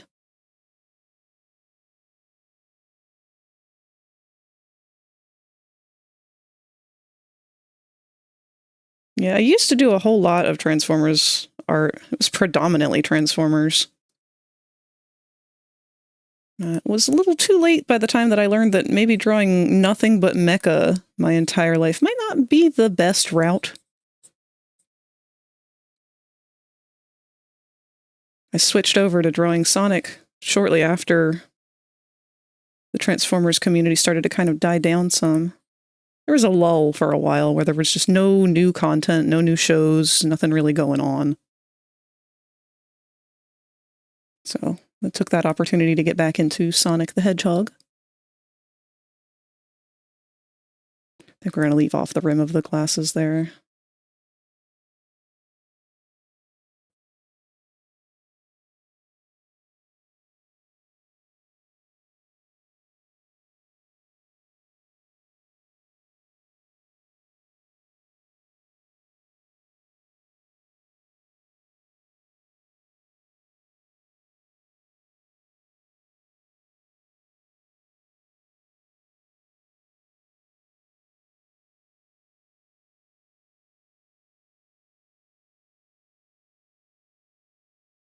Adults are kids that have authority over like 2 people at most. Meanwhile, I started out drawing Sonic stuff, but only pick it up every now and again these days. Nothing wrong with that. Actually, I started out drawing Sonic from childhood, because that was my first ever big fandom that I got into. I was obsessed with Sonic Adventure 2.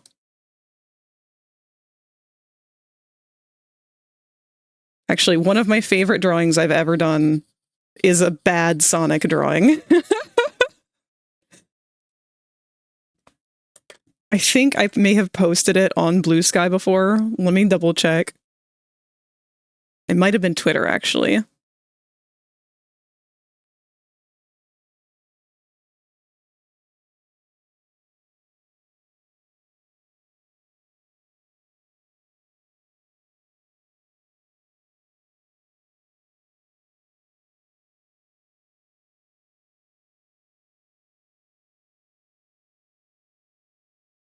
Yeah, okay, here it is. Hold on.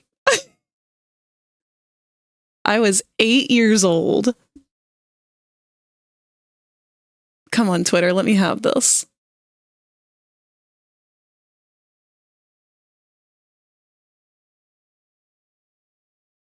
Oh, it's going to be stubborn.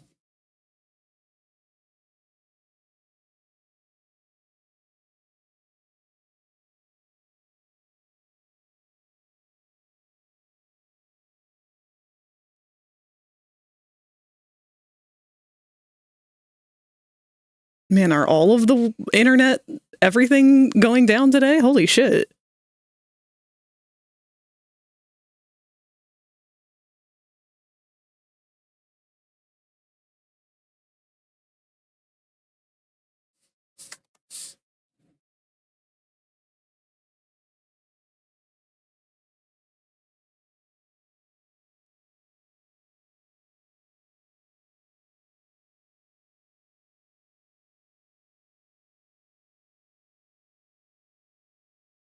Let me make sure that my internet's stable.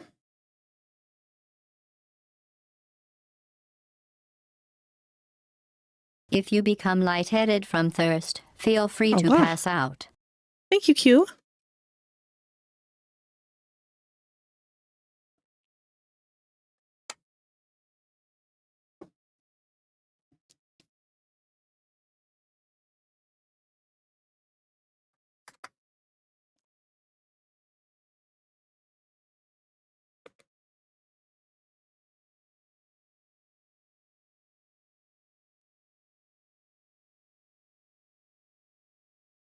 Well, I was excited to show you guys this, but apparently Twitter is not going to let me load any images today.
Okay. I don't know why Twitter wanted to put up such a weird fight over this. Yet music probably went crunchy because of whatever was going on with my internet then. So here's probably my most favorite thing I've ever drawn. It is the worst picture of Shadow the Hedgehog ever. Look at him! Look at his weird monkey hand with no gloves! Look at his weird, like, wooden clog shoes! And his completely inaccurate spines with no ears! I love him so much. This is my favorite thing that has ever come out of my existence on this earth.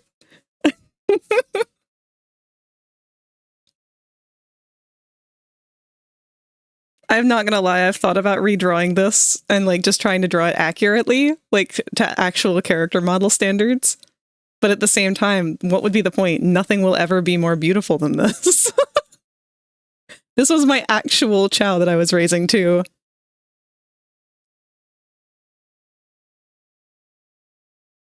Oh, just my favorite. This gives me so much joy to look at.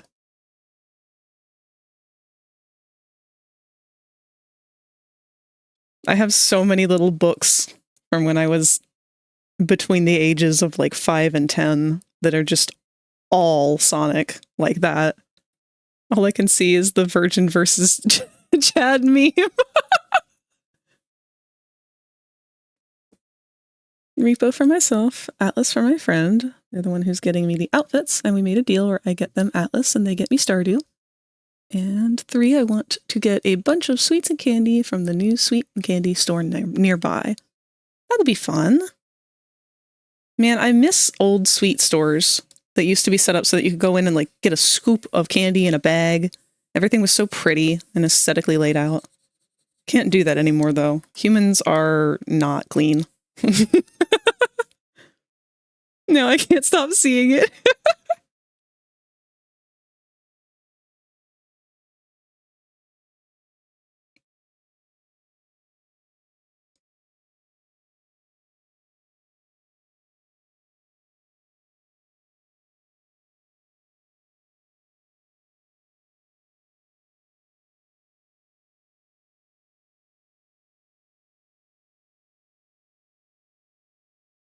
One of these days, maybe I'll do a stream that's just old sketchbook tours. Because I have several of them that I've saved over the years. Ironically, I haven't finished a sketchbook in years now. I don't really draw traditionally much anymore. But we used to... I would keep some kind of notebook or sketchbook or something with me at all times before, because I would doodle whenever we were doing things or traveling or whenever I was supposed to be paying attention to something and just choosing not to. When did Sonic give himself highlights to match Shadow?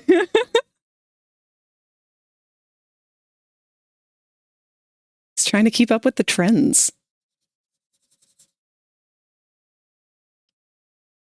The world was so unprepared for the level of badassery that Shadow was bringing. Like, a character like that could not have existed today. He was the first, and he definitely, like, set the bar so unattainably high. And I love now that in modern day, now that he would be considered a cringy design, like, they've just fully embraced it and been like, nah, we're doubling down. We're going to jokingly call this man Hot Topic, and then we are going to make this man Hot Topic.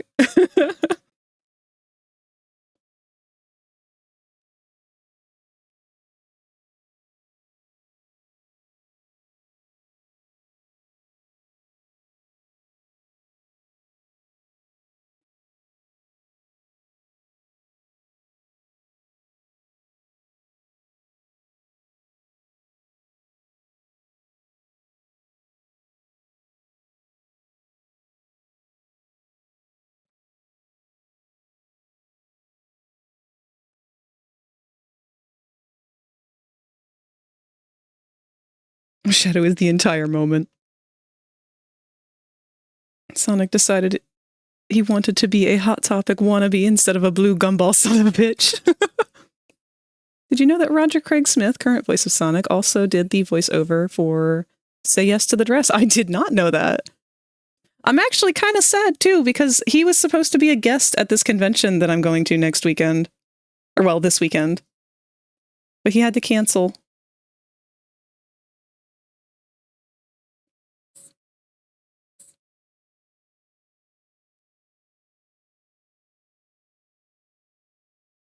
Put my crappy boiled one sketch into Discord. Well, I can't agree with that language whatsoever about anything that you've created. That's not crappy at all!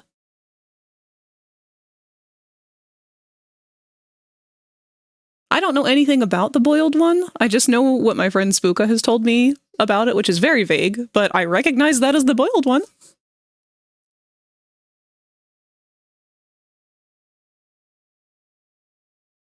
Sorry, but Shadow is not the first. Ghost Rider is the first. A biker skeleton who's on fire, uses chains for weapons, has soul powers, and is a hero who kills.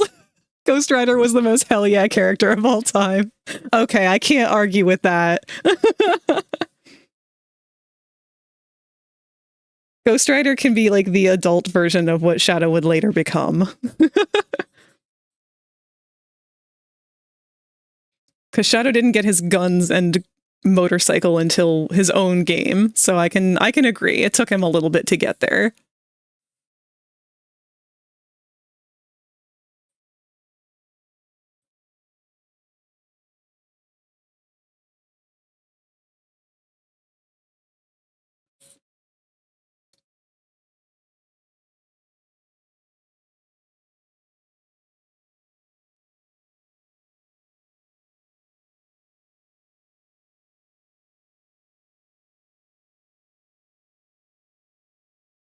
Oh, clicker.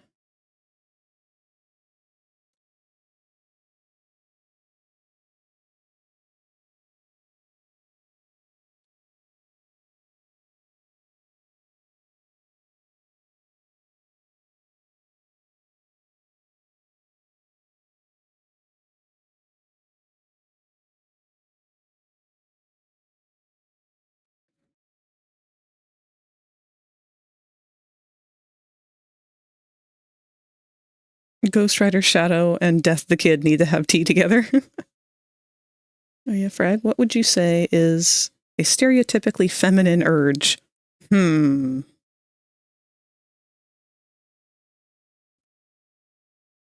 so many things that could fall under. What would you say is a stereotypical masculine urge? I'm trying to think of like the most primal ones that I can boil it down to.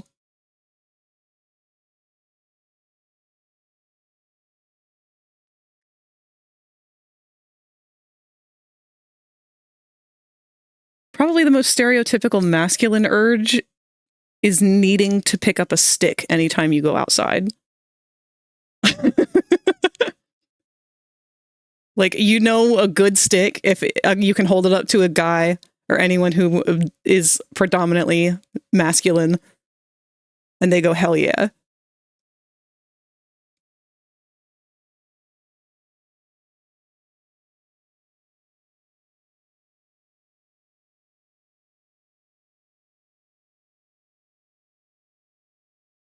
Most masculine urge is any stereotypical feminine urge.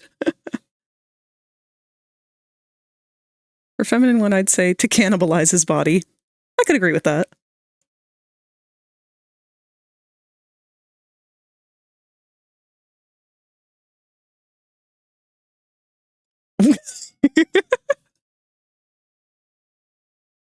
Oh, ads are going to start in 1 minute.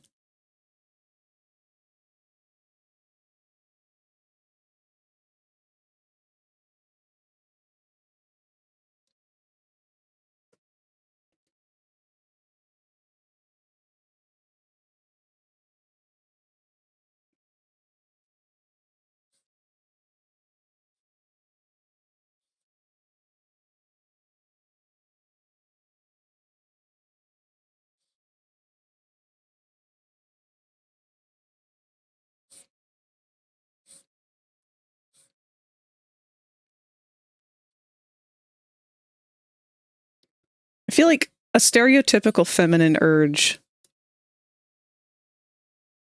is wanting to pet things, especially dangerous things. We are like the crocodile hunter when it comes to any kind of animal.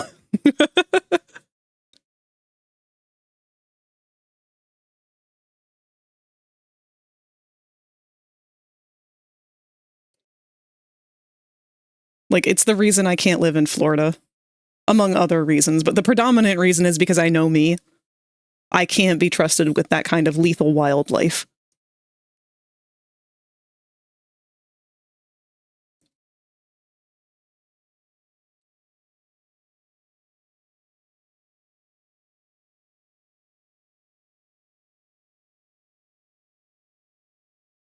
Men want to eat anything. You know, that is a good thought, actually. That is a masculine urge, to know what it tastes like. To wonder.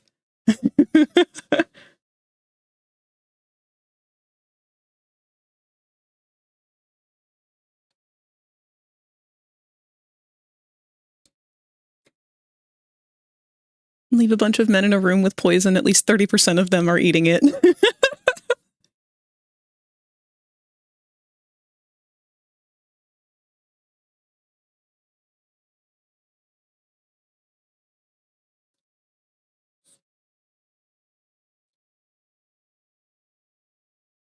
I feel like,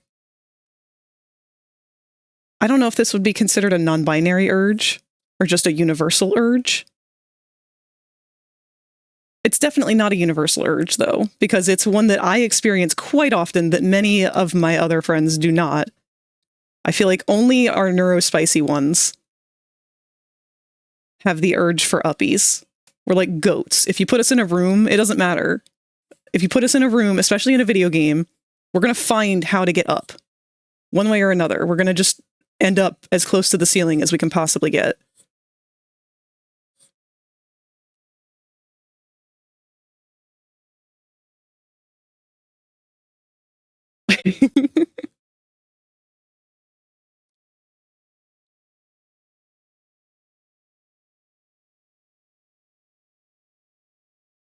The reason men go to Lush to eat the bath bombs.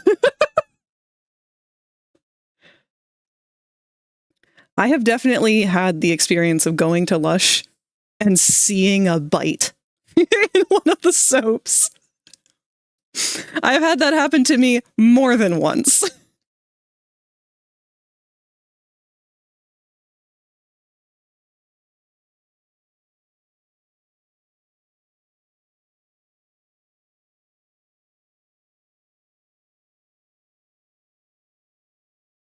Masculine urge to make If those you little water become tornadoes. lightheaded from Yes. thirst, feel free to pass out. Thank you, Q. Ironically, I had to sit up to reach my water. So the posture check came in time with that. Thank you, baby. Actually, let me go ahead and close the blinds because it is dark out now.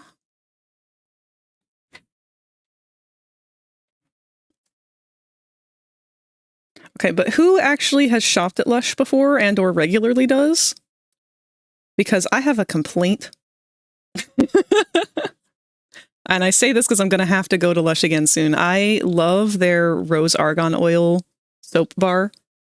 Specifically, I love that soap bar as a replacement for shaving cream or shaving gel, because the argan oil that's in it is a perfect substitute. But I hate going to Lush because I don't like all of the different like people that have to approach you and be like, hi, would you like to try this thing or that thing or whatever? And it's like, yes, I would, but I don't want you touching me. And I learned the hard way that if you accept their like offer of a trial of something, you have to be touched.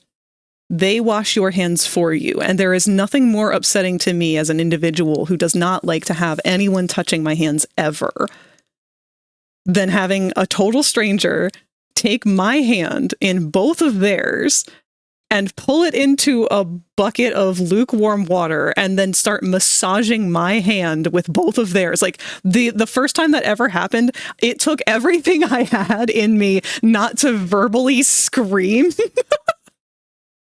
Because it was just so jarring. I thought they were just going to like take a little dollop of the soap or whatever and plop it in my palm and let me do that. But no. And like, I was just frozen with fear of like, oh my God, please let me go. Just the worst.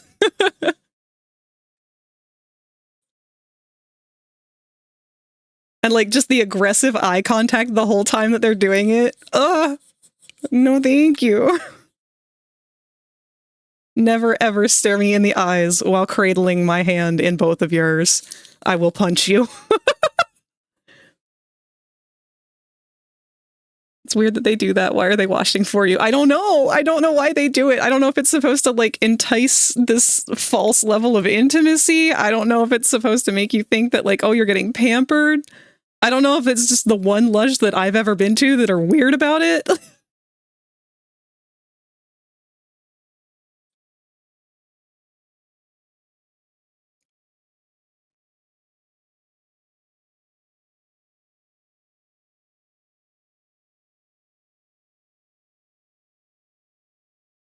I'm sure if I had said something too, they probably would have just been totally fine and be like, oh yeah, no, we get it. We won't touch. We, totally fine. They probably do it because of the amount of people that don't actually know how to use their products. Like, I'm not going to lie. I've walked in there and had no clue how some of the things even worked. So I do understand where they would do it for that reason. But at the same time, man, you gotta warn somebody before you do that.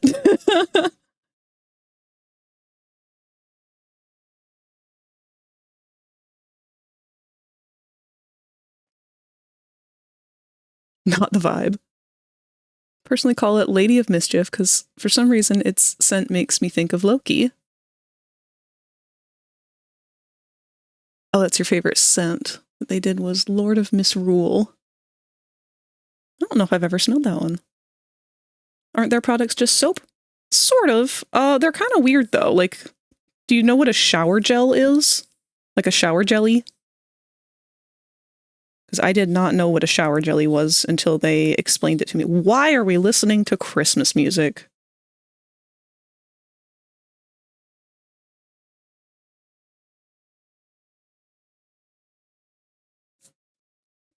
Given the fact that people take bites out of the bath bombs, can you blame it? Exactly, yes. What's another one that they've got? It's like these little bath... Are they called bath butters? That might be what they're called. And they're like these little... Slightly bigger than a $50, which I know is a dated way of referencing something. Trying to think of like what a modern comparison of size could be.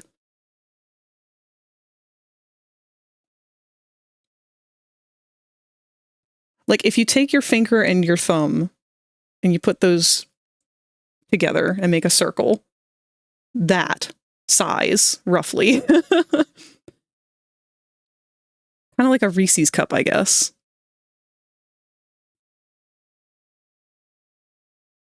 But they're like a little buttery token of some sort.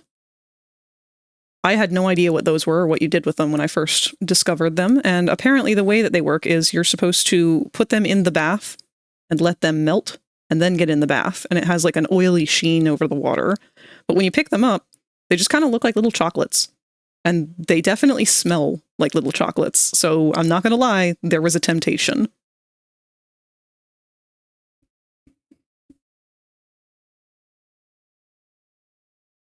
Just came to the realization that I still got to finish updating my profile design that I never finished after starting it like a year ago. Aww. At least I know what to draw now. Don't worry, I am in the same boat with you on that because this is the last of my About banners. Right below the video here. If you scroll down a little bit on desktop, you can see I've got the welcome, join the Discord, socials, rules, buy, donate, support me, and the unfinished facts banner. And it has remained unfinished from the beginning. Maybe people are eating it because they are named after food. That also could be a contributing factor, but I don't know. You go into a soap store and you smell a bunch of good smelling stuff, maybe your first instinct might not be to bite everything.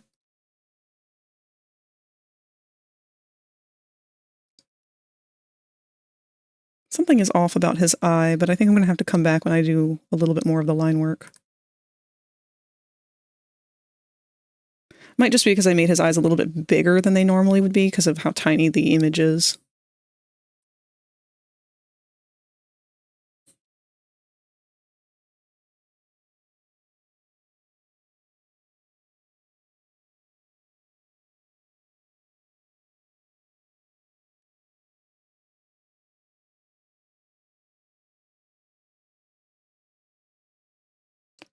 Well, hello, Boko.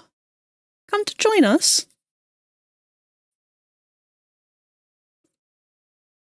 My orange kitty has popped in to say hello. Hi, bud.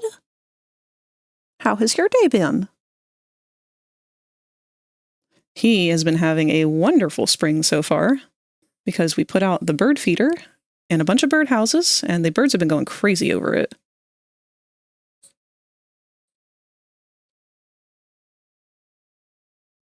We also put out some corn cob things for the squirrels.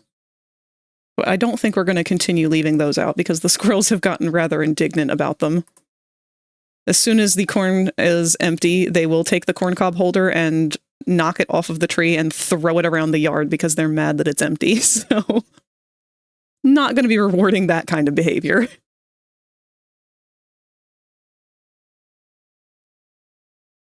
Sad part about my favorite scent is that it's a special Halloween one, so I can't use it as much as I'd like to. Aww. First instinct is to always bite. No, they're Christmas smells. See, even that. I really like the apple smell that they bring out during Christmas time. It's very fresh and crisp. It's like one of those smells that you can almost taste. But the problem is the soap that they make, or at least that they made with it the year that I bought it, it had some kind of exfoliation stuff in it, but that shit tore my skin to pieces. Like, I legit had like red, like scratched marks, like a cat had torn me up after using it. So I decided not to use that one straight from the bar anymore.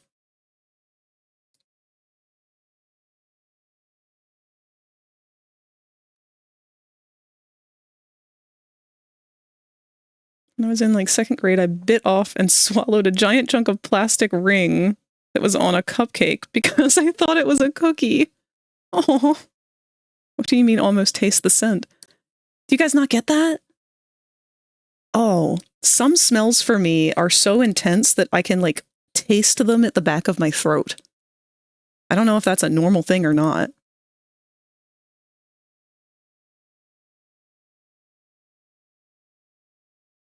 Can y'all not always taste the scent? Not always. Something usually has to be like a pretty intense smell for me to taste it back there.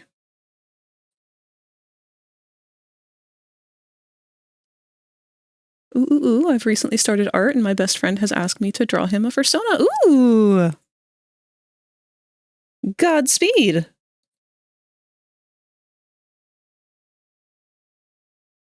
I'm glad to hear about your journey of discovering art.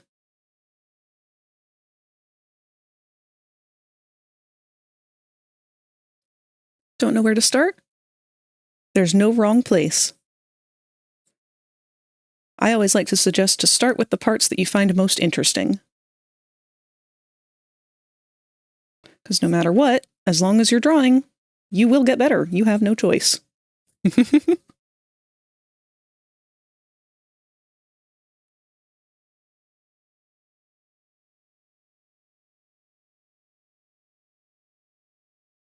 Can literally taste the scent of balloons that nobody else could even smell. Oh, no, I know what you're talking about with that. Ugh. Oh, no, yeah. Balloons taste terrible. And by that, I guess I mean smell.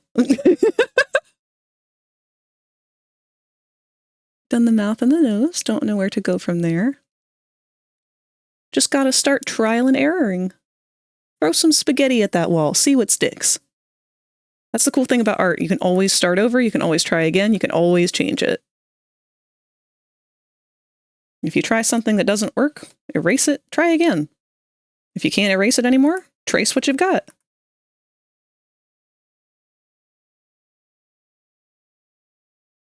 Stuff that sticks is me drawing characters from Invincible. That's another one I need to watch. I love the art style for it, and I've very much enjoyed a lot of the character designs. I just have not taken the time to sit down and watch it. I was a little scared too at first because it seemed like it took on some pretty brutal topics. But then I realized that it's just kind of like that. It's just a graphic show. It's not the same level of like, what is it? The Boys? That one Netflix show about superheroes. The one that like cold opens on a dude's girlfriend getting exploded by the Flash or whatever. That one's a little too heavy for me, I think. Hey, what's up? Hello. Thank you, Ink Bleeder. I do apologize. Twitch is updating its API today. So all of the redeems, I do not get to see who has redeemed what until it shows up on the main chat window of the browser, not OBS. So I'm a little bit off of my game when it comes to that. What do I do with the stuff that doesn't stick? Pick it back up, put it back on the table, throw it again later.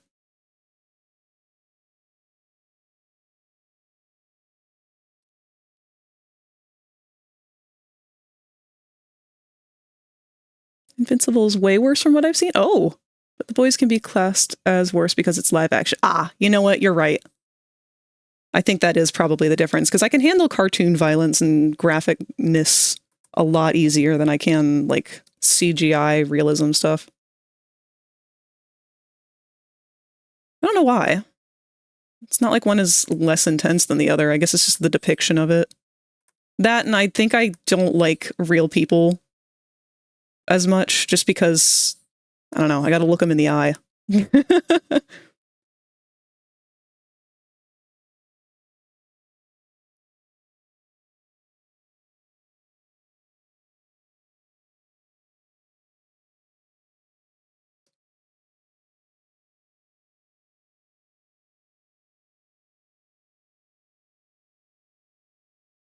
Enjoy the gag where the title card plays whenever someone says the word invincible.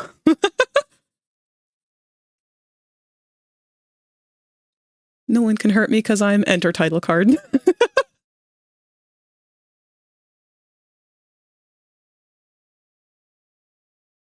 Actually, it was Snoopy who was recently showing me some clips from that show, too.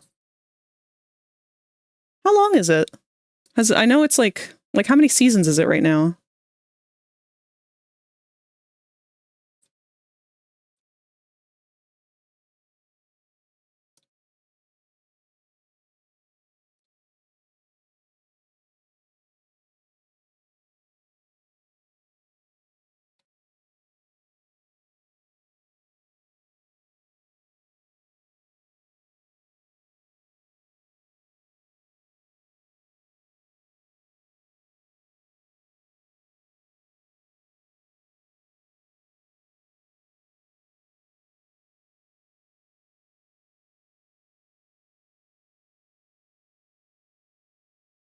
Main character of The Boys gets rocked by most characters from media. Isn't that like the blonde dude who's got like a weird thing for, I guess, boob milk? I saw a weird scene. And I'm gonna be honest, that scene might be the main reason why it like turned me off of that show. Some white dude with a weird thing for boob milk.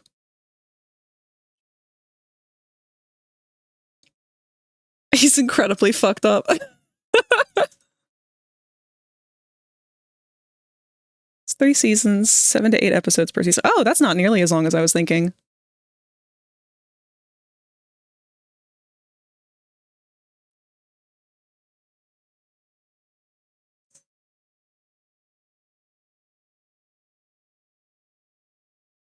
Let's try and get a little bit more of this body inked in here. Probably starting to overthink him a little bit too much. Just because he's a robot. Robot characters are so complex.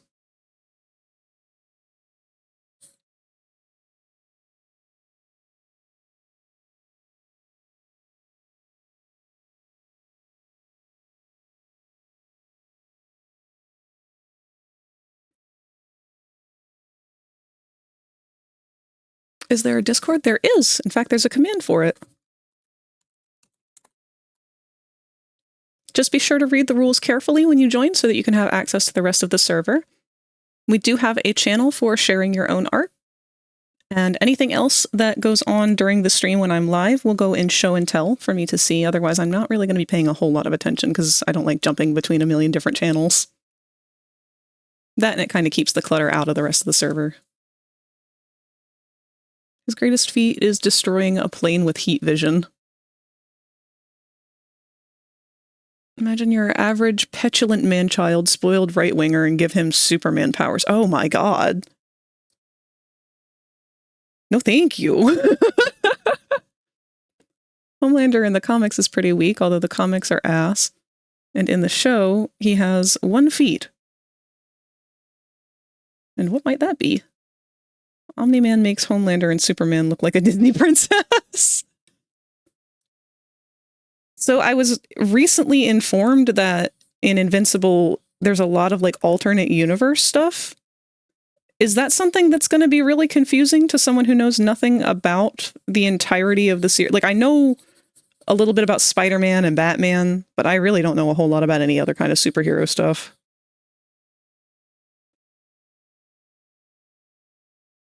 Dude constantly has fantasies of destroying entire crowds because they don't like him. It's not confusing. Okay, good. The 1 feet is the plane thing. Ah.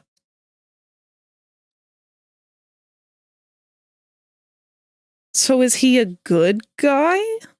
It seemed like people were treating him like he was like a big, like the Iron Man of the group, you know? No. Is that a secret to the rest of the world?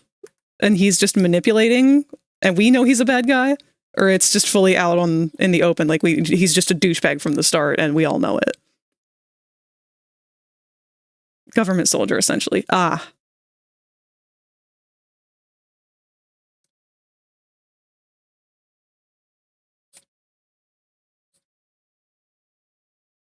If you become lightheaded from Oh, what? thirst, feel free to pass out. Thank you again, Q.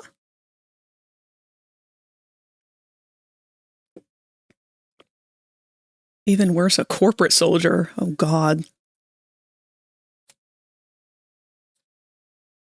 You're telling me we basically have a fictional Elon Musk with superpowers and this situation with this dude IRL is still happening? Like, what more is it going to take? We've done more than warn people at this point. His powers come from a pharma company that makes drugs and genes to make superheroes. Oh my God.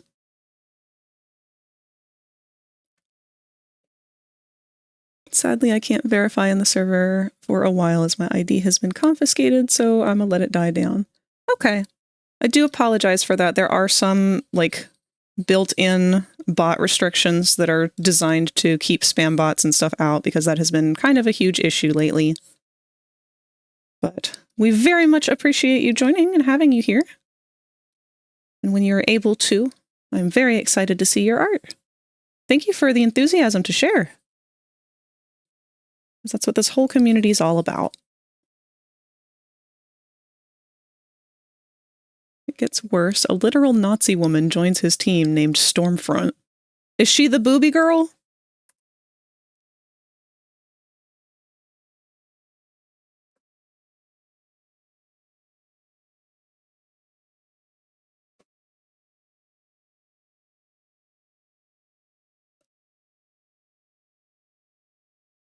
The one in black?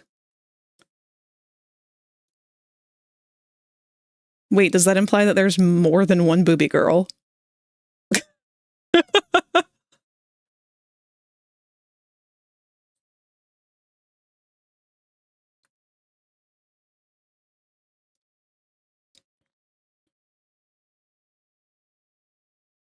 really am just going to have to start doing Discord watch parties with y'all and have you guys suggest and recommend things that I've never seen, that you are fans of, that I have zero knowledge of, so that I can go into it completely blind and you guys get to have that reaction.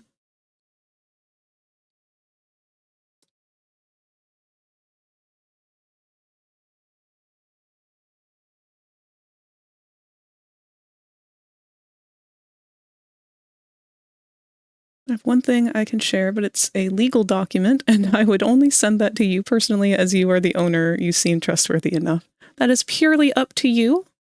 If you are able to see my name at all from the Discord channel, I don't know if you're able to get that far, then you are welcome to DM it to me, since I know you're having complications with the Discord. That is not an open invitation to everyone, by the way. That is just this one circumstance. You can DM me all you like. I can guarantee you I'm not going to get to it to answer it, because I am just really bad about answering DMs.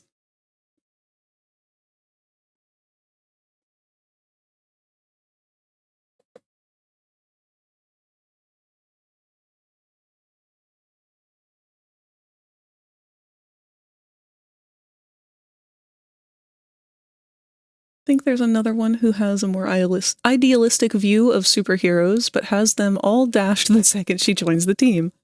Winds up leaving and helping the boys. I do know that if we end up doing a birthday watch party for me, it'd be the Sonic OVA movie. That's the one that I picked for my birthday, I think a year or two ago. Oh, geez. Just now realizing that April's coming up, which means May is coming up, which means my birthday is coming up, and I'm not ready to think about being 31. I think after 30, I'm just going to stop counting. Is that fair?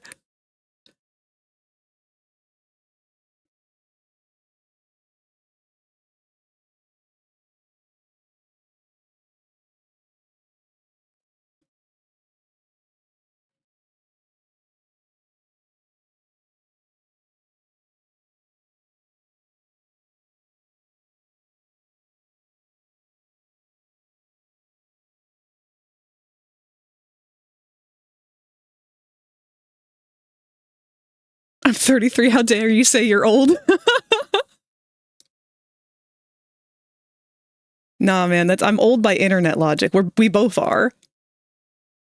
Once you're 30, you're pretty much like legally dead in the eyes of most people on the internet, apparently.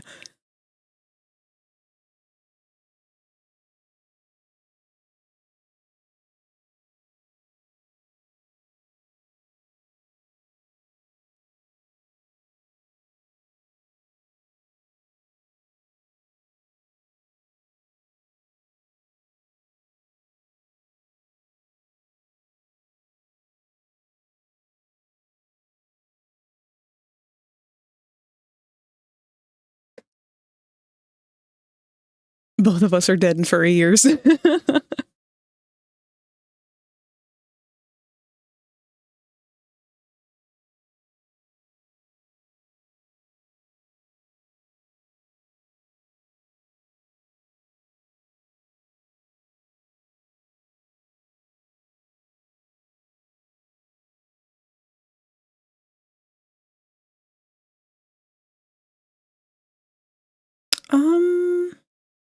I see what you've sent me. I'm not entirely sure what it is that I'm supposed to be doing with this.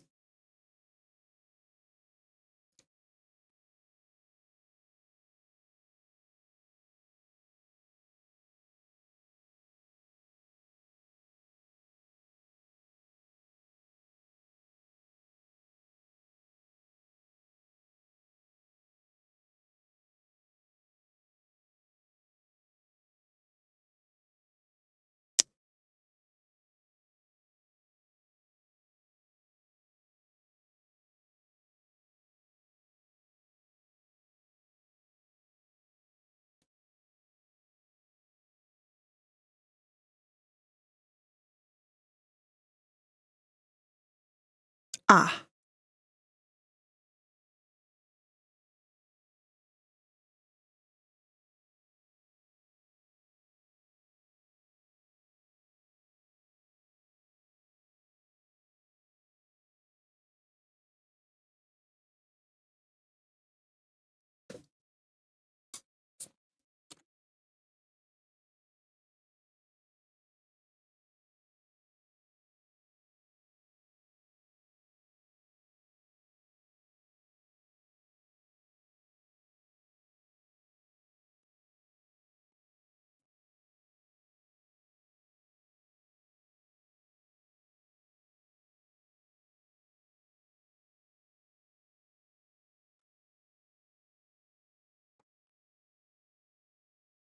All right. What I'm going to do is go ahead and just approve you to bypass the automated system so that you can have access to the server for things.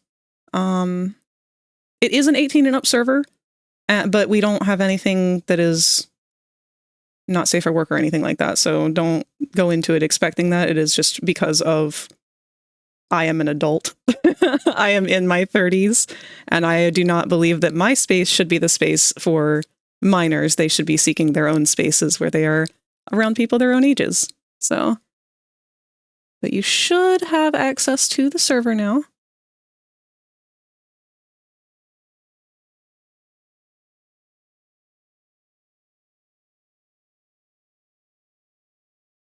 And please be sure to check on select roles so you can choose what color you want for your name and your pronouns and everything like that.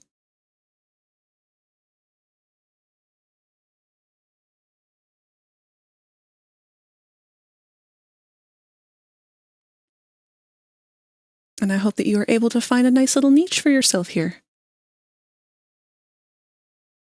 We just kind of vibe, do art, hang out, play games.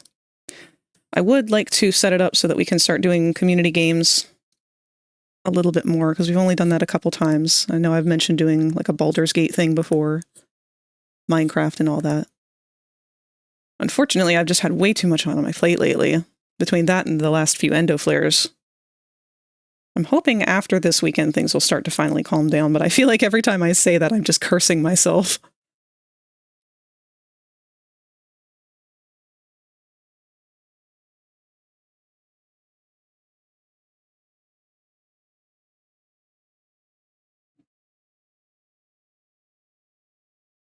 Yep, I'm drawing my old Transformers character.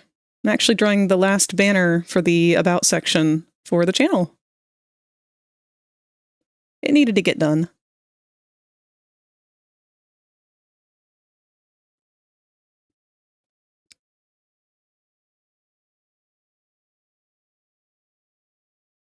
Posted and show and tell. Oh, is this your art? Let's take a look-see. Ooh. Oh my gosh, we use the same drawing app.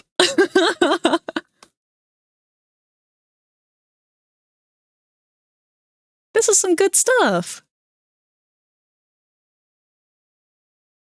Man, this show, Invincible as a whole, like, I really do need to do some character studies of it, because I've fallen way too slack on my anatomy, and I always forget how nice superhero shows really put that stuff on display.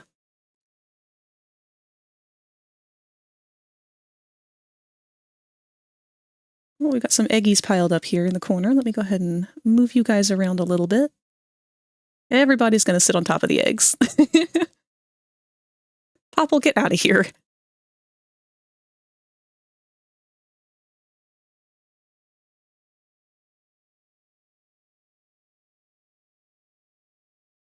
There we go.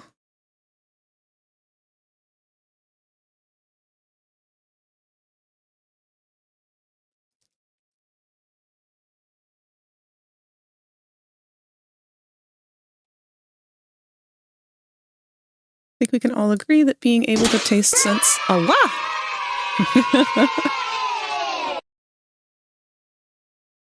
Being able to taste scents can be both a blessing and a curse. Yes. One of the worst smells that I'm able to taste from smelling that I hate is farm. Just farm smell. It's a combination of things. One of those things being poop. But man, is it potent. Did you see the trailer for the Gas Lake District? Yes, it looks so fucking cool. I don't know what to expect from it. It very much seems to be like, what is it? Like Paranorman meets Psychonauts. Whatever it's gonna be is gonna be really fucking awesome. I cannot wait. In fact, I'm kind of surprised that Friendly hasn't been on that already, drawing like a ton of fan art.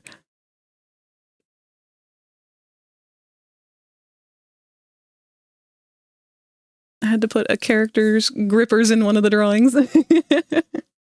Oh, uh-oh, what is that? Let's see.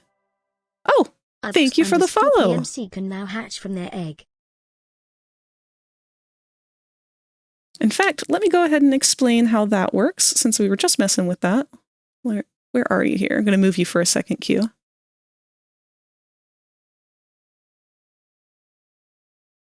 Here you are.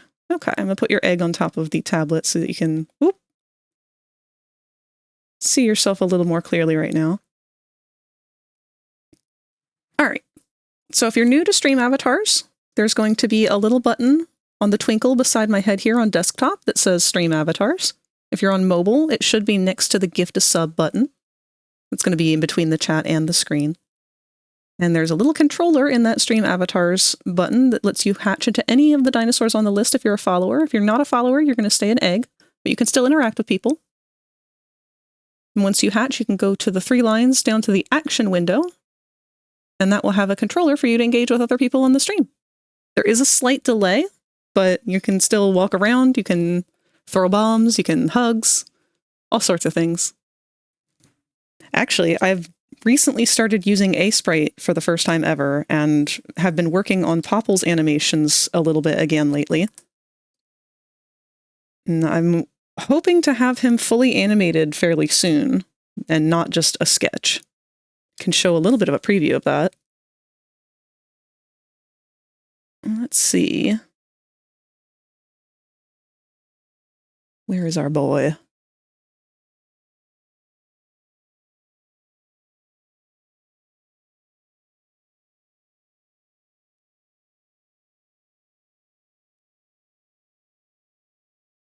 Oh, maybe not. I may have shown a preview of them already.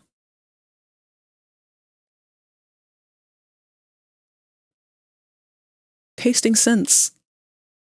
What you taste mostly is scents. That is true. But I'd prefer for a lot of the scents that I smell to remain in my nose and not in my tongue. At least the unpleasant ones. For me, it's being able to taste the air and know whether or not my parents have done the deed in that room. No! Q, I'm so sorry. Oh, that's awful. I'm gonna keep drawing invincible characters. That is where I'm comfortable. That's all you need to do. If that's what you like to do, that's it. When it comes to art, there's nothing that's required. You draw what makes you happy.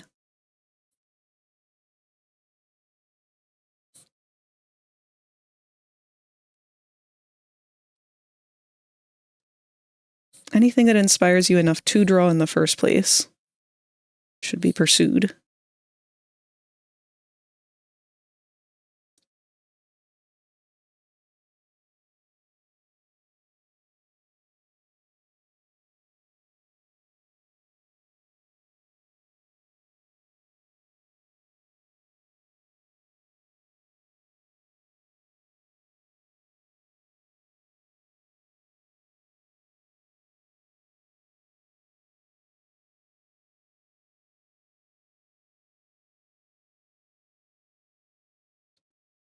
I have heard things that I should not.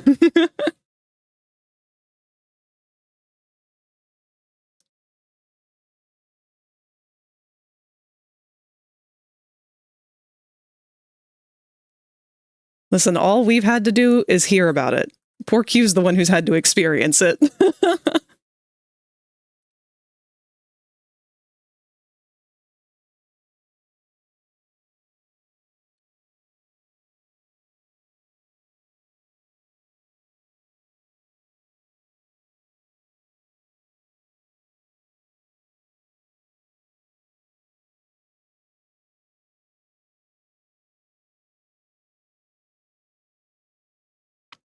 Welcome back, Henry. I hope you had a good time on your adventure wherever you went.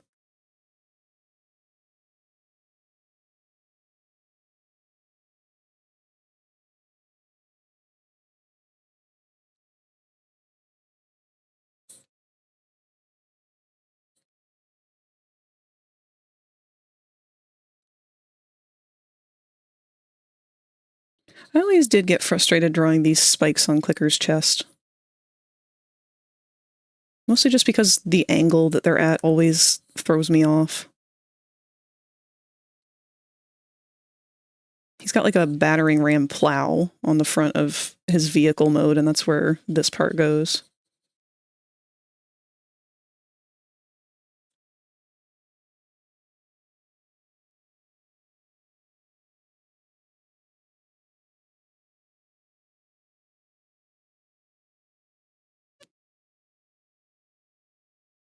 What does fax mean? That's an older terminology at this point, I think. But it used to stand for frequently asked questions, which was shortened to fax, or facts, with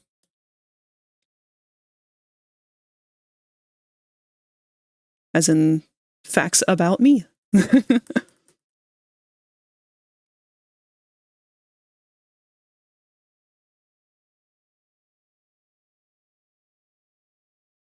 Debt clearing.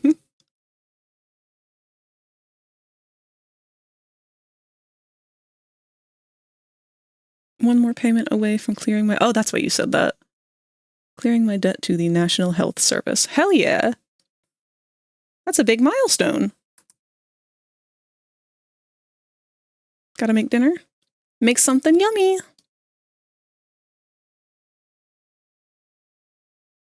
I'll probably not even need anything for dinner tonight. Mom and I treated ourselves to Burger King before I started streaming. I don't think I'm ever going to adjust to the portions of Burger King food. Like, the drink alone is like a fucking gallon.